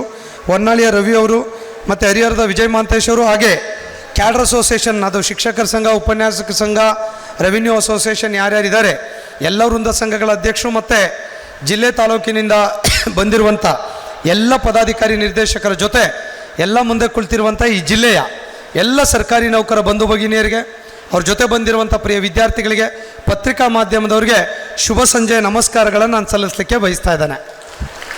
ಈಗಾಗಲೇ ಕಾರ್ಯಕ್ರಮದ ಸ್ವರೂಪ ಔಚಿತ್ಯ ಏನೆಲ್ಲದೂ ಕೂಡ ಹೇಳಿದ್ದಾರೆ. ಭಾಳ ಕಷ್ಟ ಒಂದು ಕಾರ್ಯಕ್ರಮ ರೂಪುರೇಷೆ ಮಾಡಬೇಕು ಅಂದರೆ ಅದು ಲಾಂಗ್ ಟರ್ಮಲ್ಲಿ ಹೇಗೆ ಎಫೆಕ್ಟ್ ಆಗುತ್ತೆ ಅಂತೇಳಿ ಯೋಚನೆ ಮಾಡಿದಾಗ ನಾವು 2019ರಲ್ಲಿ ಚುನಾವಣೆಗೆ ನಾವು ನಿಲ್ತೀವಿ. ನಿಂತಾಗ ಇಡೀ ರಾಜ್ಯದಲ್ಲಿ ಒಂದು ಬದಲಾವಣೆ ತರಬೇಕು, ಹೊಸ ಮನ್ವಂತರತ್ತ ವಿಕಾಸಶೀಲ ಹೆಜ್ಜೆಗಳನ್ನು ಇಡ್ತಾ ಇದ್ದೇವೆ, ಬದಲಾವಣೆಗೆ ಕೈ ಜೋಡಿಸಿ ಅಂತೇಳಿ ನಾವು ಚುನಾವಣೆಗೆ ಹೋಗ್ತೀವಿ. 6 ಲಕ್ಷ ಜನ ನಮ್ಮಂಥ ಸಾಮಾನ್ಯ ಯುವಕನನ್ನು ರಾಜ್ಯದ ಅಧ್ಯಕ್ಷನಾಗಿ ಆಯ್ಕೆ ಮಾಡ್ತಾರೆ. ಆ ಆಯ್ಕೆ ಮಾಡೋ ಸಂದರ್ಭದಲ್ಲಿ ನಾವು ಭರವಸೆ ಮಾತು ಕೊಡ್ತೇವೆ, ನಮ್ಮನ್ನು ಆಯ್ಕೆ ಮಾಡಿದ್ರೆ ಸಾಕಷ್ಟು ಇವತ್ತೇನು 25 ಆದೇಶಗಳಾಗಿದೆ ಅದನ್ನು ಮಾಡ್ತೇವೆ, ಜೊತೆಗೆ ನಮ್ಮ ನೌಕರರ ಮಕ್ಕಳನ್ನು ಯಾರೂ ಕೂಡ ಗುರುತಿಸ್ತಾ ಇಲ್ಲ, ಆ ಪ್ರತಿಭಾ ಪುರಸ್ಕಾರವನ್ನು ಮಾಡ್ತೇವೆ, ಅವಕಾಶ ಕೊಡಿ ಎಂದಾಗ ಆ ಕಾರ್ಯಕ್ರಮಕ್ಕೆ ಬೆಲೆ ಕೊಟ್ಟು ಎಲ್ಲರೂ ಕೂಡ ನಮ್ಮನ್ನು ಗೆಲ್ಲಿಸ್ತಾರೆ. ಗೆದ್ದ ಮೇಲೆ 25 ಸರ್ಕಾರಿ ಆದೇಶವನ್ನು ಮಾಡಿಸ್ತೇವೆ. ಈ ಪ್ರತಿಭಾ ಪುರಸ್ಕಾರವನ್ನು ಪ್ರತಿ ವರ್ಷ ನಾವು ಮಾಡ್ತಾ ಇದ್ದೇವೆ ಎನ್ನುವಂಥದ್ದು ಅಭಿಮಾನದ ಸಂಗತಿ ಎನ್ನುವಂಥದ್ದನ್ನು ಹೇಳಲಿಕ್ಕೆ ಬಯಸ್ತೇವೆ. ಬಹುಶಃ ಆಶ್ವಾಸನೆಗಳು, ಭರವಸೆಗಳು, ಪ್ರಣಾಳಿಕೆ, ಮ್ಯಾನಿಫೆಸ್ಟೋಸ್ಗಳೆಲ್ಲ ನಾವು ನೋಡ್ತಿರ್ತೀರ. ಅಲ್ಲಿ ಏನಂತ ಅಂದರೆ 100 ಕತ್ತು ಈಡೇರೋದಿಲ್ಲ, ಕಷ್ಟ. ಆದರೆ ನಾವು ಕೊಟ್ಟಂಥ ಭರವಸೆಗಳಲ್ಲಿ 98% ಈಡೇರಿಸಿರುವಂಥ ಖುಷಿ ಜೊತೆ ಅದರಲ್ಲಿ ಈ ಕಾರ್ಯಕ್ರಮ ಇದೆಯಲ್ಲ, ಇದು ತುಂಬ ಸಂತೋಷವನ್ನು ಕೊಡುತ್ತೆ. ನಾನು ಬಹುಶಃ ದಾವಣಗೆರೆ ಜಿಲ್ಲೆಯಲ್ಲಿ ಇದು 5ನೇ ವರ್ಷ ನಿರಂತರವಾಗಿ ನಾನು ಭಾಗವಹಿಸ್ತಾ ಇದ್ದೇನೆ. ಒಂದು ಸಲ ಶಾಮನೂರು ಚೌಲ್ಟ್ರಿಲಾಯಿತು, ಒಂದು ಸಲ DC ಆಫೀಸಲ್ಲಾಯಿತು, ಈಗಿಲ್ಲಾಯಿತು, ಒಂದು ಸಲ ಸಂಘದಲ್ಲಾಯಿತು. ಅಂದರೆ ನಿರಂತರವಾಗಿ ಈ ಥರದ ಕಾರ್ಯಕ್ರಮ ಪ್ರತಿ ಜಿಲ್ಲೆಯಲ್ಲಿ ನಾವು ಹೋಗಿ ಮಾಡುವಂಥದ್ದು. ಬಹುಶಃ ನಾವು ಜೂನ್ ತಿಂಗಳಿಂದ ಕಾರ್ಯಕ್ರಮವನ್ನು ಉಪಮುಖ್ಯಮಂತ್ರಿಗಳು DK ಶಿವಕುಮಾರ್ ಅವರು ಉದ್ಘಾಟನೆ ಮಾಡಿದ್ರು ಬೆಂಗಳೂರಿನಲ್ಲಿ. ಪ್ರತಿ ಜಿಲ್ಲೆಯಲ್ಲಿ ಈ ಕಾರ್ಯಕ್ರಮಗಳನ್ನು ಮಾಡ್ತಾ ಇರ್ತೀವಿ. ಸೊ ಬಹುಶಃ ಈ ವರ್ಷ ತಾವೆಲ್ಲ ಕೂಡ ಈ ಜಿಲ್ಲೆಯಲ್ಲಿ 250-300 ಜನ SLC PUCನಲ್ಲಿ ಆಯ್ಕೆ ಆಗಿರೋದು. ಬಟ್ ಎಲ್ಲೋ ಒಂದು ಕಡೆ ದಾವಣಗೆರೆ ಜಿಲ್ಲೆ ಎಜುಕೇಷನ್ ಹಬ್ ಇದೆ, ತುಂಬ ಸ್ಕೋಪ್ ಇದೆ ಅಂತ ಹೇಳ್ತೀವಿ. ಬಟ್ ನಮ್ಮ ಶಿವಮೊಗ್ಗ ಪಕ್ಕದ ಜಿಲ್ಲೆ 550 ಜನ 90 to 100 ಅಂಕಗಳನ್ನು ತೆಗೆದುಕೊಂಡವರು ಇದ್ದಾರೆ. ಬಟ್ ನನ್ನ ನಿರೀಕ್ಷೆ ಇದೆ ಹಾಸನದಲ್ಲಿ ಹೈಯೆಸ್ಟ್ ಇದೆ, ಅದನ್ನು ಬಿಟ್ಟರೆ ಬೆಂಗಳೂರು ಹೈಯೆಸ್ಟ್ ಇದೆ. ಸೊ ಹಾಗಾಗಿ ದಾವಣಗೆರೆಯಲ್ಲೂ ಕೂಡ ಆ 300 ಸಂಖ್ಯೆ ಇರುವಂಥ ಕ್ರಾಸ್ ಆಗಿ 500ಕ್ಕಿಂತ ಹೆಚ್ಚಿನ ಸಂಖ್ಯೆಯಲ್ಲಿ ಮುಂದಿನ ವರ್ಷ 90ಕ್ಕಿಂತ ಹೆಚ್ಚು ಅಂಕಗಳನ್ನು ತೆಗೆದುಕೊಳ್ಳಿ ಅಂತೇಳಿ ಶುಭವನ್ನು ನಾನು ಈ ಸಂದರ್ಭದಲ್ಲಿ ಹಾರೈಸಲಿಕ್ಕೆ ಬಯಸ್ತೇನೆ. ಈಗೇನು ವಿದ್ಯಾರ್ಥಿಗಳು ತಾವೆಲ್ಲ ಕೂಡ ಬಂದಿದ್ದೀರಾ, ಈ ಥರದ ಒಂದು ಯೋಚನೆ ಮಾಡಿ ತಮ್ಮನ್ನು ಗುರುತಿಸಬೇಕು. ಒಂದು ಶಾಲ್ ಹಾಕಿ, ಹಾರ ಹಾಕಿ, ಒಂದು ವ್ಯಾಲ್ಯೂಬಲ್ ನೆನಪಿನ ಕಾಣಿಕೆ ಕೊಟ್ಟು 1,000 ರೂಪಾಯಿ ನಗದು ಪುರಸ್ಕಾರವನ್ನು ಕೊಡುವಂಥಕ್ಕೆ ಪ್ರತಿ ವರ್ಷ ಈ ಕಾರ್ಯಕ್ರಮಕ್ಕೋಸ್ಕರ ನಾವು ಸುಮಾರು 2.5-3 ಕೋಟಿ ಹಣವನ್ನು ಖರ್ಚು ಮಾಡ್ತೇವೆ ಪ್ರತಿ ವರ್ಷ. ಬಹುಶಃ ಅದು ಯಾರು ಮಾಡ್ತಾರೆ? ಯಾಕೆ ಈ ಥರದ ಯೋಚನೆ? ನಮ್ಮ ಸರ್ಕಾರಿ ನೌಕರರು, ಶಿಕ್ಷಕರು ಇರ್ಬೋದು, ಪೊಲೀಸ್ ಇರ್ಬೋದು, ರೆವಿನ್ಯೂ ಸ್ಟಾಫ್ ಇರ್ಬೋದು, RDPR ಇರ್ಬೋದು, ಎಲ್ಲ ಇಲಾಖೆ ನೌಕರರು ಅಟ್ಲೀಸ್ಟ್ ಅವ್ರ ಮಕ್ಕಳು ರ್ಯಾಂಕ್ ತಗೊಂಡಿರ್ತಾರೆ. ಪೇಪರ್ ತೆಗೆದು ನೋಡಿದ್ರೆ SLC PUC ನಲ್ಲಿ ಯಾರು ಟಾಪರ್ಸ್ ಅಂದರೆ ನಮ್ಮ ಸರ್ಕಾರಿ ನೌಕರ ಮಕ್ಕಳು ಟಾಪರ್ಸ್ ಇರ್ತಾರೆ. ಆದರೆ 2019ರಿಂದ ಹಿಂದೆ 1920ರಿಂದ 2019ರವರೆಗೆ ಈ ಥರದ ಕಾರ್ಯಕ್ರಮಗಳಿರಲಿಲ್ಲ. ನಾವು ಬಂದು ಯೋಚನೆ ಮಾಡಿದ್ವಿ 19ರಿಂದ 25ರವರೆಗೆ. ಇನ್ನು ಮುಂದೆ ನಾನೇ ಅಧ್ಯಕ್ಷ ಆಗಿರ್ತೀನೋ ಇಲ್ವೋ ಗೊತ್ತಿಲ್ಲ, ಸಂಘ ಎಲ್ಲಿವರೆಗೆ ಇರ್ತದೆ ಅಲ್ಲಿವರೆಗೆ ಪ್ರತಿ ವರ್ಷ 10ರಿಂದ 12,000 ಜನ ಮಕ್ಕಳಿಗೆ ಈ ರೀತಿಯ ಕಾರ್ಯಕ್ರಮ ಕೊಡಬೇಕು ಅನ್ನುವಂಥ ಶಾಶ್ವತ ಯೋಜನೆಯನ್ನು ನಾವು ರೂಪಿಸಿದ್ದೇವೆ ಎನ್ನುವಂಥದ್ದನ್ನು ಅಭಿಮಾನದಿಂದ ತಮ್ಗೆ ಹೇಳಲಿಕ್ಕೆ ಬಯಸ್ತಾನೆ. ಬಹುಶಃ ಇಂಥ ಒಂದು ಪುರಸ್ಕಾರವನ್ನು ನೀಡುವಂಥ ಕಾರ್ಯಕ್ರಮ ಬಹುಶಃ ನಾನು ಜೂನ್ ತಿಂಗಳಲ್ಲೇ ಮುಗಿಸ್ಬಿಟ್ಟಿದ್ದೀನಿ ಎಲ್ಲ ಕಡೆ. ಬಟ್ ಇಲ್ಲಿ ವೀರೇಶ್ ಅವರು ಒಂದು ಕಾರ್ಯಕ್ರಮ ಇರೋ ಕಾರಣಕ್ಕಾಗಿ ಒಂದಿಷ್ಟು ಇಲ್ಲಿವರೆಗೆ ಕೂಡ ತಿಳ್ಕೊಂಬಂದಿದೆ. ಸೊ ಇದನ್ನು ಜೂನ್ ತಿಂಗಳಲ್ಲೇ ಮುಗಿಸ್ಬೇಕು ಅನ್ನುವಂಥ ಉದ್ದೇಶ. ಯಾಕಂದರೆ ಮಕ್ಕಳುಗಳೆಲ್ಲ ಕೂಡ ಆಗಾಗ ಕಾಲೇಜ್ ಬೇರೆ ಕಡೆ ಹೋದರೆ ಮತ್ತೆ ಬರಲಿಕ್ಕೆ ಆಗೋಲ್ಲ ಅನ್ನುವಂಥ ಕಾರಣಕ್ಕಾಗಿ ಒಂದಿಷ್ಟು ಇಲ್ಲಿ ವಿಳಂಬ ಆಗಿದೆ ಅನ್ನುವಂಥದ್ದನ್ನು ಹೇಳ್ತಾ, ಈ ರೀತಿಯಾಗಿರುವಂಥ ಒಂದು ಅಭಿಮಾನ ಸಲ್ಲಿಸೋ ಸಂದರ್ಭದಲ್ಲಿ ನಿಮ್ಮ ತಂದೆ ತಾಯಿಗಳೆಲ್ಲ ಕೂಡ ಬರ್ತಾರೆ. ಬಹುಶಃ ಅವ್ರಿಗೆ ಖುಷಿ ಏನು, ಇವತ್ತು ಮೊನ್ನೆ 7th ಪೇ ಕಮಿಷನ್ ಕೊಡಿಸಿದ್ದೀವಿ, ಒಂದು 20-25 ಸಾವಿರ ರೂಪಾಯಿ ಸಂಬಳ ಜಾಸ್ತಿ ಆಗಿದೆ, ಇರಲಿ ಅದು ಒಂದು ಭಾಗ. ಇದ್ರ ನಡುವೆ ನಮ್ಮ ಮಕ್ಕಳು SLC PUC ನಲ್ಲಿ ಅಂಕ ತೆಗೆದುಕೊಂಡು DC ಅವರು MLC ಅವರು ಒಂದು ಆನರ್ ಮಾಡ್ತಾರೆ ಅಂತ ಹೇಳಿದ್ರೆ ಬಹುಶಃ ನಿಮ್ಮ ತಂದೆ ತಾಯಿಯವ್ರಿಗೆ 7th ಪೇ ಕಮಿಷನ್ ಕೊಟ್ಟಾಗಲೂ ಖುಷಿ ಆಗಲ್ಲ, ಟೈಮ್ ಬಾಂಡ್ ತಗೊಂಡಾಗ ಖುಷಿ ಆಗಲ್ಲ, ಪ್ರಮೋಷನ್ ಕೊಟ್ಟಾಗಲೂ ಕೂಡ ಖುಷಿ ಆಗಲ್ಲ. ಈ ವೇದಿಕೆ ಮೇಲೆ ಅವ್ರು ಸನ್ಮಾನ ಮಾಡಿ ನೀವು ಫೋಟೋ ತಗೊಂಡು ಸ್ಟೇಟಸ್ಗೆ ಹಾಕೊಳ್ತಿರಲ್ಲ, ಅದಕ್ಕೆ ಬೆಲೆ ಕಟ್ಟಲಿಕ್ಕೆ ಕೂಡ ಸಾಧ್ಯ ಇಲ್ಲ. ಅದು ನಿಮ್ಮಮ್ಮ ನಿಮ್ಮ ತಂದೆ ತಾಯಿದ್ರು ಸುಮ್ಮನೆ ಇರೋದಿಲ್ಲ. ಸ್ಟೇಟಸ್, ಫೇಸ್ಬುಕ್, ಇನ್ಸ್ಟಾಗ್ರಾಮ್, ಶಾಲೆ ಕಾಲೇಜು, ಬಸ್ ಸ್ಟ್ಯಾಂಡಲ್ಲಿ ನಿಂತ್ಕೊಳ್ಳಿ, ಆ ಬಸ್ ಸ್ಟ್ಯಾಂಡಲ್ಲಿ ಹತ್ತುತ್ತಾ, ಬಸ್ಸಲ್ಲಿ ಹತ್ತುತ್ತಾ, ಆ ಸ್ಕೂಲ್ನಲ್ಲಿ ಹಬ್ಬ ರೀ ಅವ್ರಿಗೆ ಖುಷಿ. ಅದು ಬಹುಶಃ ಎಲ್ಲರ ಮಕ್ಕಳು ಸಾಧನೆ ಮಾಡ್ಲಿಕ್ಕೆ ಆಗೋದಿಲ್ಲಲ್ಲ, ಬೇರೆಯವ್ರ ಮಕ್ಳಿಗೆ ಸಾಧನೆ ಮಾಡಿಲ್ಲ, ಅರ್ಥ ಮಾಡ್ಕೊಳ್ಬೇಕಲ್ಲ. ಬಹುಶಃ ನಿಮ್ಮ ತಂದೆಯವರು ನಿಮ್ಮ ತಾಯಿಯವರು ಆ ಗೌರವ ಪ್ರೀತಿಗೆ ಪಾತ್ರರಾಗಿದ್ದಾರೆ ಅಂದರೆ ಅದಕ್ಕೆ ನಿಮ್ಮ ಮಕ್ಕಳು ಕಾರಣ. ನಿಮ್ಮ ಮಕ್ಕಳಿಗೆ ಕೂಡ ನಾನು ಅಭಿನಂದನೆಗಳನ್ನು ಈ ಸಂದರ್ಭದಲ್ಲಿ ಸಲ್ಲಿಸಲಿಕ್ಕೆ ಬಯಸ್ತೇನೆ. ಒಳ್ಳೆ ಮಕ್ಕಳನ್ನು ಎತ್ತಿದ್ದಕ್ಕಾಗಿ, ಒಳ್ಳೆ ಮಕ್ಕಳು ಸತತ ಪರಿಶ್ರಮ, ಕಠಿಣ ಪರಿಶ್ರಮ ಮತ್ತು ಒಂದಿಷ್ಟು ವರ್ಕೌಟ್ ಮಾಡಿರುವಂಥ ಕಾರಣಕ್ಕಾಗಿ ಇವತ್ತು ನಿಮಗೆ ಆ ಗೌರವ ಸಿಗಲಿಕ್ಕೆ ಸಾಧ್ಯ ಆಗಿದೆ. ಬಹುಶಃ ಅದಕ್ಕೆ ಬೆಲೆ ಕಟ್ಟಲಿಕ್ಕೆ ಕೂಡ ಸಾಧ್ಯ ಇಲ್ಲ. ಸೊ ಈ ವಿಚಾರದಲ್ಲಿ ತುಂಬ ನೀವು ತಲೆ ಕೆಡ್ಸ್ಕೊಂಡು ಓದಿ ಯಶಸ್ಸುಗಳನ್ನು ನಿಮ್ಮ ಹಿಂಬಾಲಿಸುವಂಥ ರೀತಿಯಲ್ಲಿ ತಮ್ಮ ಪ್ರಯತ್ನ. ಕಾರಣ ಇಷ್ಟೇ, ನಿಮ್ಮ ತಂದೆ ತಾಯಿಗಳು ನಿಮ್ಮ ವೇತನದ ಮೇಲೆ, ಅವರ ವೇತನದ ಮೇಲೆ ನಂಬ್ಕೊಂಡಿರ್ತಾರೆ. ಮೊನ್ನೆ 17% IR ಕೊಟ್ಟಾಗ ಒಂದು EMI ಸೆಟ್ಲ್ ಆಯ್ತು ಅಂತ ಖುಷಿ ಪಡ್ತಾರೆ. ಮೊನ್ನೆ 7th ಪೇ ಕಮಿಷನ್ ಕೊಟ್ಟಾಗ ಅವ್ರು ಲೆಕ್ಕ ಹಾಕ್ತಿರ್ತಾರೆ, ಈ ಲೋನ್ ಈ ಸೆಟ್ಲ್ ಆಯಿತು, KJD ಲೋನ್ ಕ್ಲಿಯರ್ ಆಯಿತು, GPF ಆಯಿತು. ಎಷ್ಟು ಕಷ್ಟ, ಎಷ್ಟು ಪ್ಲಾನ್ ಇರುತ್ತೆ ಅಂದರೆ ಊಹೆ ಮಾಡ್ಕೊಳ್ಳಿಕ್ಕೆ ಸಾಧ್ಯ ಇಲ್ಲ.